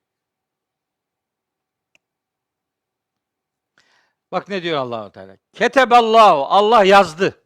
Allah kural haline getirdi yani. Prensip haline getirdi. Bildirdi, beyan etti. Yazdı ki le'aglibenne, ben mutlaka galip geleceğim. Le'aglibenne ene ve rusuli, ben ve elçilerim mutlaka galip geleceğiz. Allahu Teala kendisinin ve onun yolunu takip eden, onun risalet öğretilerini insanlara aktaran Resullerinin de, onlara iman edenlerin de galip geleceğini müjdeliyor. Bizim için mühim olan bu müjdeye layık olabilecek bir duruş ortaya koymaktır. Şimdi bakın bir ayet daha söyleyeyim. Maide suresi 56. ayet. Maide 56. 56 bakın ne diyor? Ve men yetevellallaha, kim Allah'ı dost edinirse ve Resulehu, ve onun elçisini dost edinirse, vellezine amenu, ve iman edenleri dost edinirse, fe inne hizballahi humul galibun. Bilin ki Allah'ın tarafında olanlar gerçek galip gelecek kişiler onlardır. Hizb taraftar demektir veya parti anlamına da geliyor ama burada öyle parti pırtı manası yoktur elbette. Fe inne hizballahi humul galibun. Allah bize yardım edeceğini söylüyor. Ama mesela Muhammed suresi 7. ayette onu bir şarta bağlıyor. Muhammed suresi 7. ayette, Muhammed 47. sure, 47. surenin 7. ayetinde diyor ki Rabbimiz, estağfirullah, ya eyyühellezine amenu, ey iman edenler, İn tensurullâhe yansurküm. Siz Allah'a yardım ederseniz Allah da size yardım eder. Bizimki daha hiçbir şey yapmadan hemen kaldırıyor ellerini. Ya Rabbi ver. Vermiyor. Vermediğini anlamak için daha ne olması lazım? 1 milyon kişi el kaldırıyor, vermiyor. Niye? Allah-u Teala her duaya icabet eder ama her duayı kabul etmez. Etmez. Etmiyor işte. Ama icabet ediyor. Sen de elini kaldırmakla kalıyorsun yani. Bir şey vermiyor yani. İcabetle alakalı Rabbimizin çok kıymetli 2 tane ayet-i kerimesi var. Kime icabet eder? Allah kime icabet eder? Allah elbette Allah'ın duymadığı hiçbir dua yoktur. Elbette yoktur. Ama onların icabete yani kabule yatkın bir hali söz konusu olması için Şura suresinin 26. ayeti okunmalıdır. Şura 26. Al. Ve yestecibu. Allah icabet eder. Kime? Ellezine amenu. İman etmiş olanlara, ki buradaki iman etmek sadece inanmak değil, aynı zamanda güvenmektir. İnanıp güvenenlere ve bir de amilus salihati ve salih amel işleyenlere Allah icabet eder. Bizimki hemen icabet bekliyor. Ama imanın tam değil. Hele ki salih amelin hiç yok. Neyine icabet edecek Allah-u Teala? İcabeti 2 şarta bağlamış. Ben bağlamadım. Şeyi okuyorlar hemen. Bak çok uyanıklar. Bu Mü'min suresinin 60. ayeti var. Mü'min 40. sure 60. ayet. Bak şimdi. Bunu okuyorlar. Ve kâle rabbukum. Rabbiniz dedi ki ud'uni, bana dua edin, estecib leküm, size icabet edeyim. Cevap vereyim. Tamam. Allahu Teala mutlaka icabet eder. Bunu okuyor buraya kadar. Sonra şeyi de okuyor. Onu da yazalım. Bakara suresi 186. Bakara 186. Onu da okuyor. Ama yarıya kadar okuyor. Bak ve izâ se'eleke ibâdî anni. Kullarım sana benden sorduklarında fe inni karibun. Ben onlara çok yakınım diyor Allah-u Teala. Ucibu daveted da'i izâ da'ani. Biri benden bir şey istediği zaman o isteyenin isteğine ben cevap veririm diyor. İcabet ederim. Fakat bitmedi ki ayet. Buraya kadar okuyor. Bitirsene. Ayeti bitir bak başka bir şey diyor. Diyor ki ben bana dua edenin duasına icabet ederim. Öyleyse felyestecibu li. Onlar benim davetime önce uysunlar. Sen önce bir şey yap. Senden bir şey istiyor Allahu Teala. Sen bir icabet et. Senin bir isticabın olsun da Allah da davet ediyor. Sen senin davetini Allah kabul etsin diye bekliyorsun da Allah'ın davetini sen kabul etmedin. Felyestecibu li. Onlar benim davetime icabet etsinler. Vel yu'minu bi. Bana inanıp güvensinler. Yani bir şey göstersinler ki Allah da onun icabetini gerçekleştirsin. Bunları aktarmak istedim 31. ayet itibariyle. Bir ayet okuduk ama ders bitmedi. Bir ayette ders bitmez, ayıptır. 32'yi okuyalım, 32'yi de okuyalım. 32'yi de okuyalım, 33'ü de okuyalım. 34'ü de okuyalım. Bu pasaj bitsin. Kısa kısa okuyalım. Bir şey olmaz ya. Anne yoruldun mu? Hı? İkide bir ana dememden de kızıyor. Benim bir tane anam var. Hazır karşıma geldi. Onu değerlendiririm. Anası olmayanlar nasıl bir ana hasreti çekiyorlardır. Onlar beni iyi anlarlar yani. Evet. Şimdi geldik 32. ayete. Ben çevireceğim tabii. 32. ayet. Haydi bakalım. Kısaca nasıl geçeceğiz bunu? Geçelim. Ve kâlellezîne keferu. Kafir olanlar demişler ki levlâ nuzzile aleyhil Kur'anu cümleten vahideten. Kur'an ona bir defada indirilseydi ya. Niye böyle diyorlar? Bir sebebi var bunun. Çünkü onların zannına göre Kur'an-ı Kerim'i Peygamberimiz kendisi uyduruyor. Mekkeli müşrikler öyle düşünüyor yani. Hatta ona biri öğretiyor bütün bunları diyorlar. Nahl suresi 103. ayet. Okuyalım o Nahl 103'ü. Çok önemli o. Nahl 103 yani 16. surenin 103. ayeti. Ve lekad na'lemu biz biliyoruz. Ennehum yekulune onlar şöyle diyorlar. İnnemâ yuallimuhu beşerun. Ona bir beşer öğretiyor bunları. O dipnotu da açabilir miyiz? Birinci dipnotu. Olmadı, 2'yi. Vahyi Hz. Muhammed'e bir insanın öğrettiğini söyleyerek vahyin insan sözü olduğunu iddia etmişler. Onu öğreten kişinin müşrik mi, Hristiyan mı, Yahudi mi, Acem mi, Hanif mi olduğu konusunda çeşitli iddialar var. Mesela bunun Huveytib bin Abdülüzza'nın daha sonra Müslüman olan Ayş veya Addaş adındaki İranlı kölesi olduğu ifade edilmektedir. Mesela şu tefsirlerden almışım. Bunun kim olduğunu da söylüyorlar yani. Şu adam öğretiyor peygamberimize.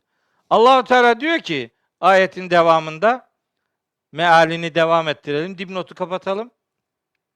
Diyor ki lisanullezî yulhidûne ileyhi a'cemiyyun. Bu kendisine nispet ettikleri, ithamda bulundukları kişinin dili a'cemiyyun, yabancı dil. Yabancı, Arap değil. Arap olmayan biri ve hâzâ lisanun arabiyyun mubin. Bu kitap apaçık Arapça. Apaçık Arapça, öbür adamın dili Arapça değil. Nasıl öğretiyor olabilir ki bunu? Diye reddediyor. Onların kafasında peygamberimize bunu biri öğretiyor var. Mekkeli müşriklerin. Hatta bu okuduğumuz Furkan suresinin ilk ayetlerinde 4. ayet ve 5. ayetlerinde de benzer suçlamaları var. Furkan 4-5'te bakın ve kâlellezîne keferu kafirler demişler ki in hâzâ illa ifkün. Bu var ya bu metin bir ifk, yalandır yani, iftiradır. Peygamberimizi yalancılıkla suçluyorlar. Bu metin bir iftira, uydurmadır yani. İftirahu, onu Muhammed uydurmuştur. Peygamberimiz uydurdu diyorlar. Ve a'anehu aleyhi kavmun aharune. Ona başka bir topluluk da yardım etti diyorlar. Bir ayette bunu bir kişinin yaptığı söylendi. Bu ayette bir kişi kesmedi onları, bunu bir grup yaptı diyorlar. Böyle olunca kafalarının arkasında bu bilgi olduğu için şimdi okuduğumuz ayeti kerimeyi onun için dile getiriyorlar. Yani Furkan suresi 32. ayeti şunun için dile getiriyorlar. Diyorlar ki ve kâlellezîne keferu. Kafirler demişler ki levlâ nuzzile aleyhil Kur'anu cümleten vahideten. Kur'an ona topluca bir defada indirilseydi ya. Yani onu bir anda uyduramıyorsunuz. Bak böyle parça parça uyduruyorsunuz demeye getiriyorlar. Bu ciddi bir şey. Suçlama, itham. Levla nüzzile'deki şu levla edatı ona indirilseydi ya, indirilmesi gerekmez miydi gibi bir anlam verir bu levla edatı. Bu anlamın başka bir edatla karşılanan versiyonu var. Bu levla'nın yerine hella edatı manası söz konusu edilebilir. Hadi yapsa ya, o da bir meydan okuma yani. Hella nüzzile aleyhil Kur'an'ı cümleten vahide. Kur'an ona bir anda topluca indirilse ya, hadi bakalım. Meydan okuyor kendilerine göre. Onların kafasının arkasında şöyle bir şey de var. Bunun Kur'ani bir referansı yok. Tevrat, İncil, Zebur güya onların inancına göre topluca indirilmiş. Böyle bir bilgimiz yok. Topluca indirildiğine dair bir Kur'ani referans yok. Onlar öyle kabul ettikleri için o kitaplar nasıl topluca indirildiyse bu da topluca indirilseydi ya diyorlar. Şimdi Niye peyderpey indirildi? Onun cevabını vereceğiz devam eden cümlede. Bu arada bir şeyi daha hatırlatmak istiyorum. Bir şeyi. Duyanlarınız vardır, duymayanlarınız vardır. Duyanlarınızla ufak bir istişare yapmış olalım. Duymayanlarınız duymuş olsun. Duyduklarında bu bizim sözümüzü de hatırlasınlar. Şimdi Kur'an-ı Kerim'in indirilişi var ya, inzali veya tenzili. Bunu ikiye ayırıyorlar. Diyorlar ki inzal Kur'an'ın topluca bir defada indirilmesidir. Tenzil peyderpey indirilmesidir. Peki nasıl oldu bu? Şimdi bu iddia doğru bir iddia değil de bunun içini doldurmak için bu defa demişler ki Kur'an'ın inzali Berat gecesinde olmuştur. Ne oldu Berat gecesinde? Allahu Teala'nın katından, Levh-i Mahfuz'dan, işte o Beytül İzze'den işte dünya semasına inmiş oluyor. Bu inzal. Sonra oradan peyderpey indirilmesi tenzil. İnzal topluca, tenzil parça parça, bölüm bölüm indirmektir demişler. İyi. Peki hadi diyelim ki o cümle Duhan suresinin başındaki ayetlere uygundur. Yani orada enzele fiili kullanılmış.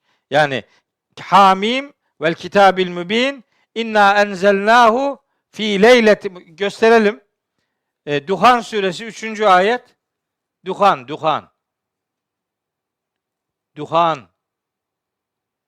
3. ayet. Bak. İnna enzelnahu. Enzele yani. İf'al babından bu. Enzelnahu. Biz onu indirdik. Diyorlar ya topluca indirmek anlamındadır. Peki topluca nerede, ne zaman indirilmiş bu? Fi leyletin mübareketin. Mübarek bir gecede. Bu geceye Allah mübarek gece diyor. Bizimkiler adını vermiş. Berat gecesi diyor. Berat gecesi diye bir gece yok. Yok öyle bir şey yani. Bu kandil mandil hikayeleri yok öyle şeyler. Leyle-i Mübareke de yani Berat gecesinde topluca indirildi diyorlar. Berat'ta. Tamam. Hadi. Bir de Kadir suresinin 1. ayetine bakalım. Hani parça parça indirilmeye başlandığı Kadir suresi. Aynı fiil var. İnna enzelnahu al. Parça parçaya Kadir gecesi indirilmeye başlandı ya. Burada ne demesi lazım? Ne beklenir? İnna nezzelnahu demesi lazım. Değil mi? Tenzil yani. Ama öyle demiyor işte. Bak ikisine de bunu kullanıyor. Hadi hani bilmeyene yutturuyorsun da kusura bakma. O öyle çok yutulacak şeyler değiller. Bakara suresi 185. ayete bakalım. Bakara 185. Ramazan'da indirilmeye başlandı denen ayet-i kerime. Bak, şehru Ramazan. Ramazan ayı ki ellezî o öyle bir aydır ki ünzile fîhil Kur'an.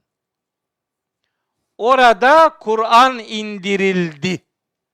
İndirilmeye başlandı demek değil mi bu? 23 sene sürdü ya yani. Demek ki başlandı demek. Ama bak gördüğün gibi başlanma anlamı olmasına rağmen ünzile fiili getirilmiş, nüzzile denmemiş yani. O zaman böyle ayrımlar yapıp da milletin kafasını darma duman etmenin bir alemi yok. Kur'an'ın inzali de, Kur'an'ın tenzili de, Kur'an'ın nüzulü de bir defadır. Yani Efendimiz'e indirildiği o miladi 610 yılı ile miladi 632 yılları arasındaki o indiriliştir. Bir defa indirildi yani. Topluca indirilseydi ya o kafirlerin beklentisidir.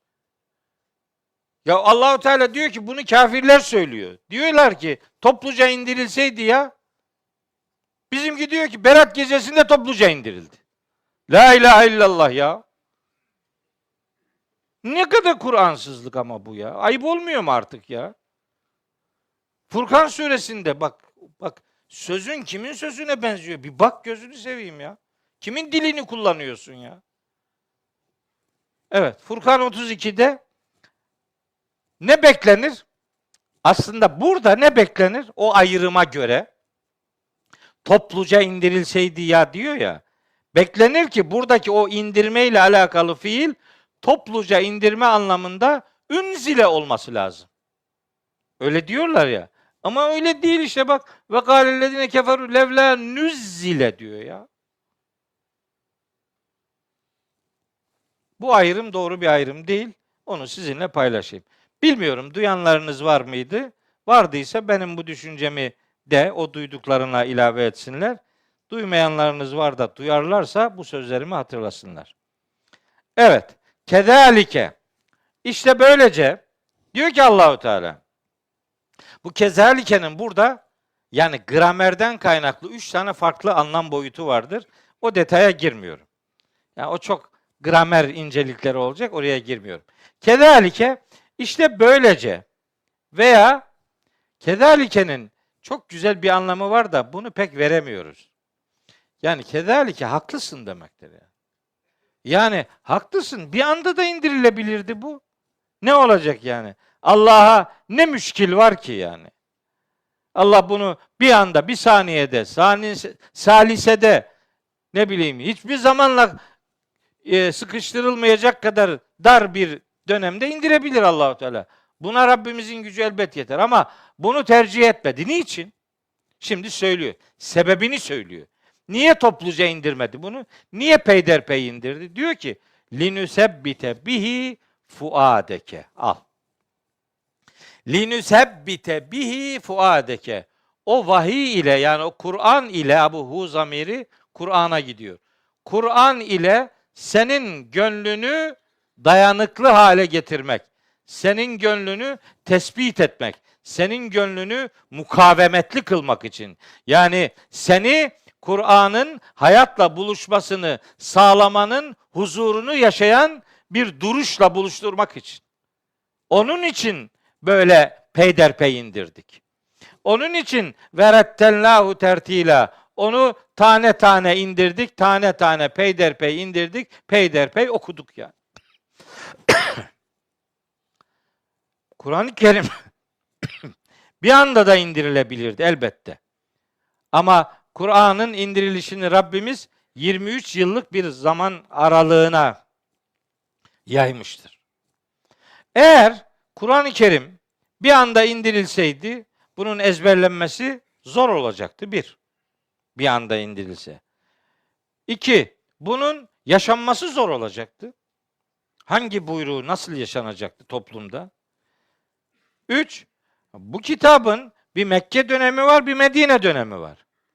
Mekke döneminde inanç, ahlakla alakalı temel öğretiler yerleştirilmiş. Medine döneminde Kur'an'ın hayata bakan tarafıyla ilgili ayetler indirilmiş.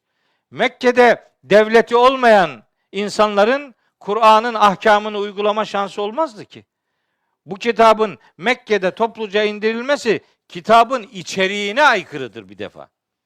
Bu söz Kur'an'ı şimdilerde de söylüyorlar. Hani niye 23 senede indirildi? Bunun için işte yani. Hayata okunsun diye, hayata dokunsun diye, hayatı dokusun diye Kur'an peyderpey indirilmiştir. Onun için yavaş yavaş indirildi. Onun için insanlar Kitabullah'la diyaloglarını sıcak tutsunlar isteniyor.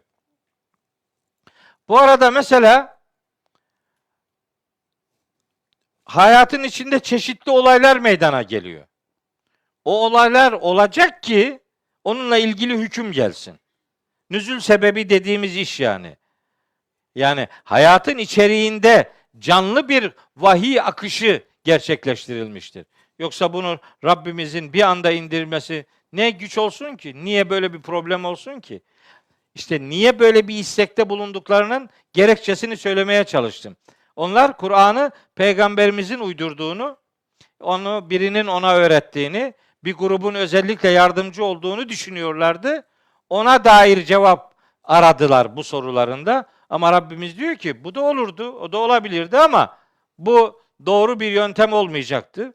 Çünkü hem peygamberimizin kalbi mukavemetli hale gelmeliydi, hem hayata okunmalıydı, hem onun kavranması tedrici olarak hükümlerinin peyderpey, aşama aşama hayatı dokuması amaçlanıyordu. Kitabın indiriliş gayesi anlaşılmadan seslendirilmek değil. Her ayetinin hayata dokunması gerekiyor. Bu kitabın indiriliş gayesi bu. Siz bakmayın şimdi anlamadan okumak büyük bir maharet gibi sunuluyor. Kur'an'ın indiriliş gayesi anlaşılmadan okunmak değildir. Anlaşılmadan da olsa okunsa ne olur? Bir şey yok, okusun. Allah Allah, ben adama Kur'an okuma der miyim? Her gün 500 Kur'an okuyan bir adam olarak böyle bir şey demem. Ama bilin ki anlamadan bir hatim yapmaktansa anlayarak bir sayfa okumak daha iyidir. Ama gene de okumak. Bu bazıları da metni böyle çok önemsiz gibi gösteriyor. Mana önemlidir. Tabii mana önemlidir. Elbette önemlidir. Ne demek? Ama o manayı bize taşıyan bu metindir ya. Yani zarfın içindeki mektup önemlidir de zarf önemli değil mi yani? Zarf da önemli. Hediye paketinin içindeki hediye önemlidir de paket de önemlidir değil mi? O hediyeyi taşıyamayacak bir ambalajı koyduğun zaman o da zarar görür yani. Metin mana beraber yürüsün. Ben onu istiyorum. Ne manayı önceleyip metni küçümseyenleri ne de manayı önemsemeyip metni önceleyenlerin ikisini de doğru bulmuyorum. Benim için metin mana beraber yürümelidir. Adam bir şey okuyor, öyle bir şey okuyor ki diyorum ki vallahi bu senin okuduğun Cebrail getirmedi. Hiç bu senin okuduğun bu Cebrail'in getirdiğine benzemiyor kardeşim. Ha, bir insan kitabını okumayı öğrenmez mi ya? Bu öyle çok zor bir şey değil. Billahi bir haftanızı almaz ya. Bir hafta ya. Tecvidini öğrenmek de 3 gündür. Toplam 10 günde bu tamamdır yani. Okuma. Ondan sonra caddeye çıktıktan sonra yol yürüyeceksin. Onu da hayata aktararak bu işi yapacağız. Öyle ifade edeyim. Evet. Ve rettelnâhu tertîle. Rettel, tertil de o peyderpey demek. Peyderpey indirmek. Peyderpey okumak. Müzzemmil suresi 4. ayette öyle diyor.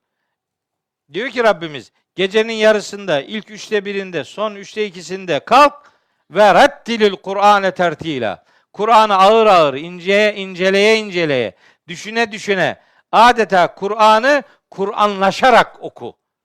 Gönlün, beynin, hücrelerin adeta Kur'an olsun yani. Tertil üzere okumak o demektir. Bizi de tertil üzere okumak böyle harflerin mahreçlerini çıkarmaya indirgendi. O da önemlidir ama asıl tertil Kur'an'ı mesajını anlayarak, Kur'anlaşarak okumaya tertil derler. Ağır ağır okumaktır. Öyle hızlı okumak değildir. Bu bakın indirilişi tertil üzere olmuş bu kitabın. İndirilişi tertil üzere. Yani Furkan suresi 32. ayet. Okunması tertil üzere olsun diyor. Müzzemmil suresi 4. ayet. Peki aktarılması? İsra 106. İsra 106'yı görelim. Bizim yaptığımız bu ayetlere uygundur, emin olun. Az ayet okuyoruz ya. Metin olarak az okuyoruz ama bir sürü ayet okuyoruz.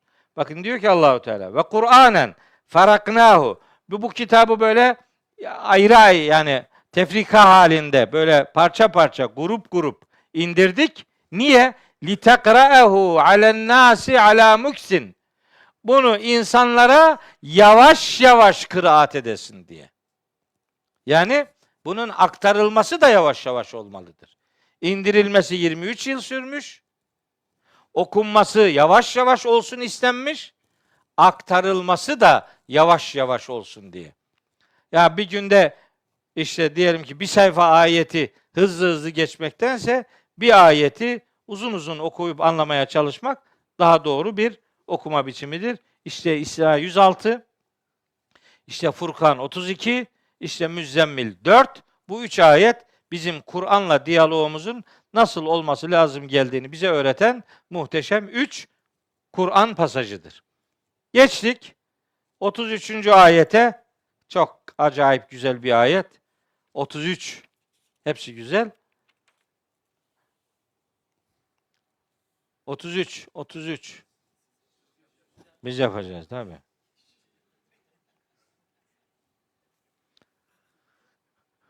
Evet. Kerameti hep Özgür'de ararsan böyle olur işte yani. Adam iPad verdi, bir işe yarayacak tabii. Koydu bunu buraya. Hiç bakmıyoruz yüzüne. Ahmet ne oldu? Hemen emekliye mi ayrıldın bugün? Ahmet teyemmüm gibi herhalde. Su görününce bozuluyor. Özgür gelince Ahmet efendim dinlemeye çekildi değil mi? Dinlenmeye değil. Dinlemeye çekilmek başka bir şey. Dinlenmeye çekilmek bambaşka bir şey. Bizde dinlenme yoktur. Dinleme vardır ya. Diyor ya cuma günü tatil olsun. Niye? Sanki oraya kadar çok dolu geçti de bir de tatil istiyor. Memleketin yarısı zaten tatil. Bu Kur'an'a aykırı. Cuma günü Allahu Teala diyor ki cuma yıkıldığınız zaman hemen fenteşiru. Hemen işinizin başına dönün diyor.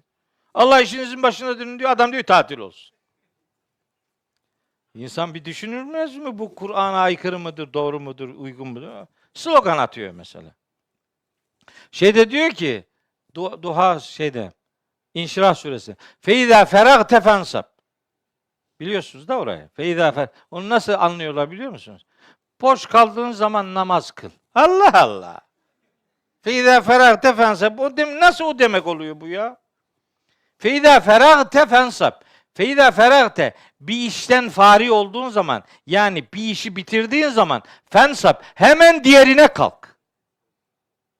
Bizimki bir işi bitirdi mi yat diyor. Ne kadar Kur'ansız gidiyor görüyor musunuz? Yani hayat meşguliyetlerini insan biraz Kur'anlaştırmaya gayret eder yani. Bizde tatil yoktur. Bizde meşguliyet değiştirme vardır. İş değiştirdiğiniz zaman dinlenirsiniz zaten. Çok okuduğun zaman yorulduğunda biraz da dinle mesela. Yani illa başka bir iş yapabilirsin yap yani. Hocam Kur'an'da yoktur diye bir şeyler yayınladım. Kaldırdın mı onu? Bulamıyorum. O bana ait değildi Kamil abi. Adamlar şimdi kardeşim ya yazıyor şey. 1, 2, 3, 4, 5. Bir ara 30 taneydi. Sonra çıkardılar 50'ye. Sonra 75. Kesmedi 90. Şimdi 100. Yok mu artıran? Böyle artırıyor. Dibine de yazmış. İlahiyatçı, Profesör Doktor Mehmet Okuyan. Billahi bana ait değil ya. Allah Allah ya. Ben diyeceğimi ben kendim diyemiyor muyum da sen bana tercümanlık yapıyorsun? Hayırdır? Bazıları konuşma yapar, öbürü gelir der ki işte konuşmacının aslında demek istediği şudur. Ne? Nedir? O diyemedi mi yani? Aslında hocamız şunu demek istiyor. Allah Allah ya. Ben diyemiyor muyum yani? Ben derim. Bir de altına adımı yazıyor. Bir kısmı da resmimi koyuyor kafasına. Biz de bir beyanat verdik. Dedi ki böyle sahte hesaplar bunlar. Benimle alakası yok. Ben şunlar yok orada sayılanlarda benim de yoktur dediklerim var tabii. Ama öyle şeyler koymuşlar ki oraya. Benim için beni bağışlayan ayı yese kudurur yani. Ben onları asla kabul etmem. Ben diyeceksem kendi Facebook, kendi Instagram, kendi Twitter sayfamda kendim paylaşamıyor muyum da sen benim adıma paylaşıyorsun kardeşim. Yapmayın bunu ya. Bıktım usandım. Hocam sen böyle mi dedin? Ben de onun diyene diyorum ki sence der miyim? Demezsin. Tamam işte. Demem tabii yani. Liste yapıyor. Evet. Bir de bakın ben bir şey yoktur dersem onun karşılığında neyin var olduğunu söylerim.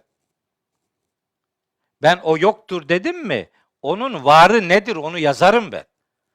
Şimdi öyle 100 tane yoktur deyince adam diyor hiçbir şey yok. Onu dedirtiyor yani. Yapma bunu kardeşim ya. Kendin gücün varsa kendi kendine ne yapıyorsan yap. Benim adımı niye kullanıyorsun ya? İçinde senin dediklerin de var. He var. Ben onları zaten paylaşıyorum. 30 senedir zaten konuşuyorum. Niye benim demedi? Sen benim adıma diyorsun yani. İyi Kamil abi hatırlattı. Bunu da söylemiş olayım ya. Yazık günah yani vallahi. Usandım bunlara cevap vermekten ya. Bir dediklerimi anlatamamaktan usandım. Yanlış anlaşılmaktan usandım. Bir de demediklerimi demedimini anlatmaktan usandım yani. Ama neyse bu böyle işte bu iş yani.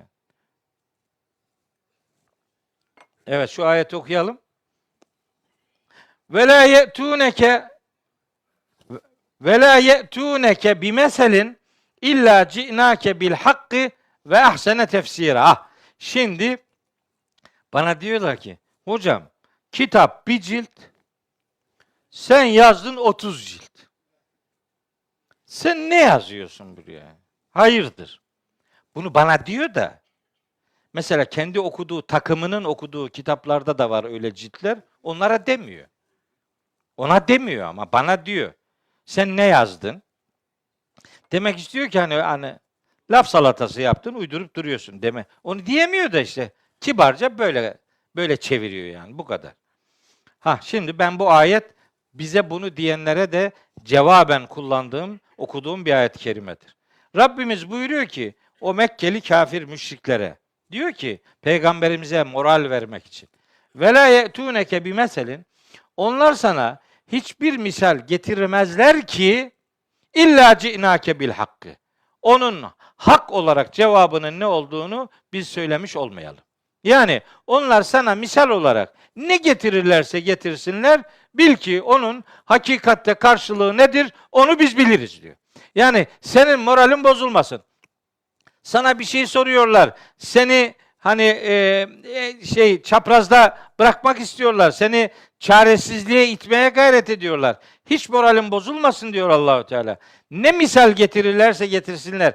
Orada bir de bir meselin ifadesinde başta bi, sonda da tenvin var. O bi ile tenvin bir kelimede olduğu zaman her ne türden aklınıza ne geliyorsa, onlar hangi misali veriyor olurlarsa olsunlar onun gerçeğinin ne olduğunu biz getiririz diyor. Bir de cümle Arapçada böyle la ile başlayıp da illa ile devam ederse o vurgulu mana dediğim tekniklerden biri budur. Ne olursa mutlaka biz onun gerçeğini mutlaka biz getirmişizdir, getireceğiz demektir. Ve bir de ehsene tefsira, en güzel tefsiri biz getiririz diyor Allahu Teala. Tefsiri yapan Allah'mış demek. Yani bizim yaptığımız nedir biliyor musunuz? Biz kendi başımıza, kendi kendimize olmayan bir şeyi üretme çabasında değiliz. Benim yazdığım tefsir neden 30 cilttir? Bunu sadece bu derste okuduğum ayetler üzerinden düşünürseniz anlarsınız. Çünkü Kur'an'la tefsir edilen bir kitaptır. Her ayet organik olarak bir sürü ayetle irtibatlıdır. Bu Allah'ın kelamıdır kardeşim. Bu Ahmet'in, Mehmet'in yazdığı düz bir metin, düz bir makale değil. Bunun her kelimesinin, bunun her cümlesinin, bunun her kavramının, bunun her edatının onlarca anlam ihtimali vardır. Bu ayetler birbiriyle ilmek ilmek dokunmuştur. Bizim yaptığımız hangi ayetin hangi ayetlerle birlikte okunursa doğru anlaşılabileceğine dair bir yol takip etmektir. Yoksa bizim ne haddimize tefsir yazmak yani? Kim yapabilir bunu? Ben yaparım diyor Allahu Teala. Ve ahsene tefsira. En güzel tefsir bizimkidir diyor. Bitti. Seninki çerez bile olmaz. Mesela ayetler var. Bakın bugün mesela hidayetle ilgili belki de 40 tane ayet okudum size. Onun her birini okumak gerekiyor. Her birinin bir yönüyle başka bir ayetle irtibatı var. Her edatın başka bir tarafla anlam bağı var. Rabbimiz kitabını kendisinin açıkladığını söylüyor. Bizim yaptığımız hangi ayetin hangi ayeti açıkladığını bulmaya çalışmaktır. Bu başka bir şey değil. Başka bir şey nasıl yaparız? Nasıl düşünürüz ki? Akla ziyan bir iştir. Neye suçlayıp duruyorsunuz kardeşim yani? Sen de ki şu ayeti şu ayetle ilişkilendirdin, hata yaptın. Ya da şu ayetle ilişkilendirilmeliydi, bunu görmedin. Yanlış yaptın, bir şey de bana. Yoksa bu yaptığım iş işte 2 saattir ders anlatıyorum. Tabii 2 saat oldu. 2 saattir ders anlatıyorum. 2 tane ayeti merkeze alarak ama belki de 100'e yakın ayet okudum. Bu kitap böyle bir kitap kardeşim. Bu soruyu soran Kur'an'ı tanımıyor gerçekten. Haberi yok. Bu meali Kur'an zannediyor beyim. Alıyor eline bir meal, oradan bakıyor ki bunda bu var, gerisine ne gerek var diyor. Haberin yok senin ya. Sen Arapçayı bilmiyorsun, Arapçanın kelime yapısını bilmiyorsun. Gramer yapısını bilmiyorsun. Edebiyatını bilmiyorsun. Kur'an'ın mesanisini bilmiyorsun. Kur'an'ın müteşabihliğini bilmiyorsun. Kur'an'daki simetrik anlatımdan haberin yok. Sen hiçbir şey bilmeden nasıl cesur cesur değerlendirmelerde bulunuyorsun kardeşim ya? Yardım et. Beraber bir hakikat yolculuğu yapalım. Sen hem diyor ki biz Kur'an'ı anlayamayız. El hak doğrudur. O anlayamaz o kafa. Kesin. Biz anlayamayız diyor. Tabii sen nerede anlayacaksın zaten? Yani. Sen anlamak diye bir derdin yok ki. Sen anlamıyorsun diye ben de mi anlamıyorum? Ben Kur'an'la ne zaman tanıştım anne? Kur'an'la, metinle ne zaman, kaç yaşında tanıştım? 12 yaşında hafız oldum ben. Metinle ne zaman tanıştım? Kur'an okumaya ne zaman başladım? Ula ben senden doğdum. Bu kitabın içerisinde bu kitabı okumaya başladığım zaman kaç yaşındaydım? Kur'an okumaya, Elif'i, B'yi ne zaman okumaya başladım? 3 yaşında diyor. Bak ah. Evet öyle. Ben inanmazlar diye 3 yaşını demiyordum. Yani inanmazlar 3 yaşında da mı olmuş? Evet 3 yaşındaydım ben. 3 yaşında bu kitapla tanışıklığım başladı. Ve şu anda 61 yaşımın içindeyim. 60 yaşım bitti. 57 senedir bu kitapla uğraşıyorum. 57 senedir yani. 5 saat 40 dakikada da Kur'an'ın metnini okudum. O zaman 11 yaşımdaydım. Elhamdülillah. O rekorsa o bana aittir. Ama onunla övünmüyorum ben. Kur'an'ı yavaş okumak maharettir. Hızlı okumak değil. Dolayısıyla yaptığımız tefsir işte Allahu Teala'nın bu ayetinde bu. Şu işte bak. Tefsir bu. Benzer mesajlar diyorum ya. Bu işte. Açıyorsun tıkla şeyi. Tıklayamaz. Ben de tıklayamam. Ben de olmaz. Ama şeyden Özgür programdan Furkan 33'ü aç. Buradan değil de sen yani Furkan 33'ü aç. Tamam. Ha, al. Bak bu ayet en güzel tefsirin Yüce Allah'a ait olduğunu. Gel benzer ayetlere İsra 17:41'e tıkla. Al. Oraya geliyor. Gel geri. Oradan geri değil. Yukarıdan geri gelecekti. Özgür. Yoruldu. Özgür yoruldu. Error vermeye başladı. Hey gitti. Hep gitti.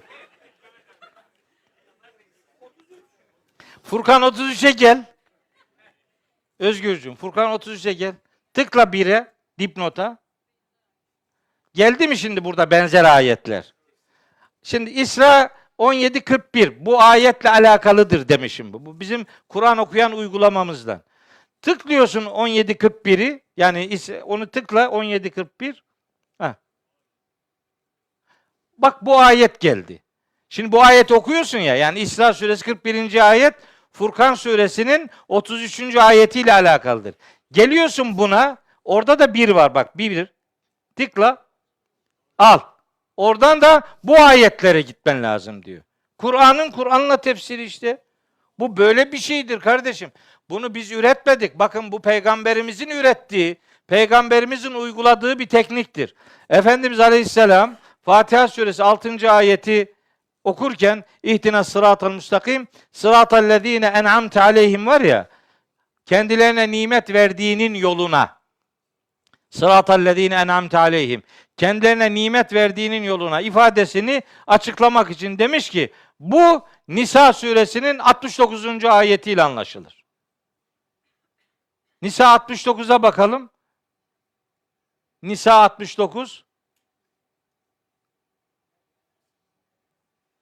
Ve men yuti'illah ve Resul fe ulaike ma'allezine en'amallahu aleyhim. Allah'a ve Resul'e itaat edenler Allah'ın kendilerine nimet verdiği şu kimselerle beraber olacaklardır. Kim onlar? Minen nebiyyine, nebiler ve sıddîkîne, gerçeği onaylayanlar ve şühedâ, hakikate şahitlik edenler ve salihin ve salihlerle beraber olacaklardır cennette. Ne oldu? Fatiha suresinin 6. ayeti Nisa suresinin 69. ayetiyle. Peygamberimiz böyle yapmış. Bu bir peygamberi yoldur. Bir peygamberi metottur. Kur'an'ın Kur'an'la tefsiri peygamberimizin başlattığı bir yöntemdir. Bizim de yolumuz onun yolu olsun diye çaba sarf ediyoruz. Mesela En'am suresi 83. ayete bakalım. 82 bir geri. Ellezine amenu, iman edenler ve lem yelbisu imanehum bi zulmin, imanlarına zulüm bulaştırmayanlar var ya, ulaike lehumul emnu, efendim güven onlar içindir ve hum muhtedune, onlar hidayete erdirilmiş kişilerdir. Bu ayet indirildiğinde sahabilerden bir kısmı gelmiş peygamberimize demiş ki ya Resulallah, imanlarına, hayatlarına zulüm karıştırmayan kim var ki? Biz acaba emniyet ve hidayet üzerelik üzerinde değil miyiz biz yani? Diye bu soruyu sorunca Efendimiz onlara o zulüm sizin anladığınız zulüm değildir demiş ve onlara Lokman suresi yani 31. surenin 13. ayetini okumuştur. Al. Ve iz kâle Lukmanu libni. Hani Lokman oğluna demişti ki ve huve yaizu, ona öğüt vererek. Ya buneyye, yavrucuğum, la tüşrik billahi. Allah'a ortak koşma. İnne şirke le zulmun azimun. Şirk büyük zulümdür. O En'am 82'deki zulüm Lokman 13'teki şirk ile tefsir edilmiştir. Kur'an'ın Kur'an'la tefsiri böyle bir şeydir. Kur'an'ın Kur'an'la tefsiri, Kur'an'daki ayetleri başka bir Kur'an getirerek tefsir etmek değil. Haşa, başka bir vahiy yok. Vahiy bu. Bunun içerisinde hangi ayetin hangi ayetle anlaşılması lazım geldiğini ortaya koymaya gayret ediyoruz. Hep bizim yaptığımız budur. Ayetle insanlara cevap vermek istiyoruz. Mesela Enbiya suresi 18. ayete bakın. Enbiya 18 21. sure 18. ayette diyor ki Rabbimiz bak esasında nekzifu bil hakkı alel batili. Biz hakkı batılın üzerine öyle bir atarız ki feyedmeguhu, batılın dimağını darmadağın eder. Dima zeka, akıl demek ya. Feyedmeguhu, onu dimağını darmadağın eder. Feyedâhu ve zahik, bir de bakarsın ki batıl yok olup gitmiş. Bizimki işte algılar üzerinden değil, vahiy üzerinden sözümüzü söylemeye gayret etmektir. Hangi ayetle okunursa doğru anlaşılır. İşte İsra suresi 81. ayet imdadımıza konudur. Orada diyor ki Allahu Teala ve kul ca'al hakku ve zâkal batılu. De ki hak gelmiş, batıl yok olmuştur. Batılın yok olması için hakkın gelmesi lazım. Elin alemin adamının yanlışlarıyla uğraşıp ömür tüketmeye gerek yok. Bunların yanlışları zaten bitmez. Onlarla vakit geçirmeye gerek yok. Hakkın güneşini doğurmayı başarırsanız batılın karanlıklarından kurtulursunuz. Hakikat güneşini doğurmaya çalışmaktır bizim yolculuğumuz. Başka da bir kahramanlığımız Allah için söz konusu değildir. Bu ayetleri onların vermeye çalıştığı misallerle ilgili bir takım örnekler de vardı ama mesela işte Kur'an niye bir anda indirilmiyor? İşte Allah bu sivrisinekle neyi kastetti? İşte un ufak toz toprak olmuş kemikleri kim yaratabilirmiş ki gibi sözler söylüyorlar. Allahu Teala onların hepsinin cevabını veriyor. Ve nihayet 34. ayet diyor ki Allahu Teala ellezine yuhşerun ala vucuhihim ila cehennem. Bunlar var ya, bunlar Allah'ın kitabıyla alay eden bu tipler cehenneme yüzüstü sürüleceklerdir. Ulaike şerrun mekanen, orası yani cehennem mekanların en kötüsüdür ve adallu sebila, yolunda en sapkın, en şaşkın olanıdır diye ayet-i kerime böyle bir tutumun, bir Müslümanca tutum olmayacağını ifade ederek bize ayet-i kerimelerle Rabbimiz hakikati anlatmıştır diyelim. 34. ayet itibariyle bugünkü dersi nihayete erdirelim. Ben önümüzdeki hafta buradayım. Arzu ederseniz gelir misiniz bilmiyorum. önümüzdeki hafta pazar günü, yani bir hafta sonra eğer gelirseniz, eğer gelecekseniz başka bir el kalkıyor. Hiç de iyi bir el değil. Yok yok. Başka bir el kalkıyor. Dur bakalım, geliyor Hasan Hoca. Yok diyecek, Allah bilir. Dur. Kur'an'ın konuşulmasının teklif edildiği ortamda el kaldırıyor. Bakayım ne diyecek. Terlemeden konuş bakayım şimdi. Hayır hocam, başka bir program almıştık. Bugün ders yok diye. Onunla çatışıyor. Herkese duyurduk. İki programla çelişki olur. Tamam, oraya Kur'an halkalarının kahvaltı programı, orada da Kur'an konuşuyor. bir grup halkayı tercih etsin, bir grup Kur'an'ı tercih etsin. Yok, cumartesi olmaz. Halkalara kim gidecek buradan? Bu tarih boş diye biz bu tarihi almıştık hocam. Buradan giden yok. Hasan Hoca. Buradan giden yok. Evet, mobbing uyguluyorum. Ben buradayım. Arzu ederseniz ben gelirim ya, Allah'ın izniyle. Buradayım inşallah. Hasan Hocam. Yapacak bir şey yok. Biz haftaya buradayız Allah'ın izniyle. Evet. 35. ayetten itibaren görüşmek üzere. Allah'a emanet olun hepiniz.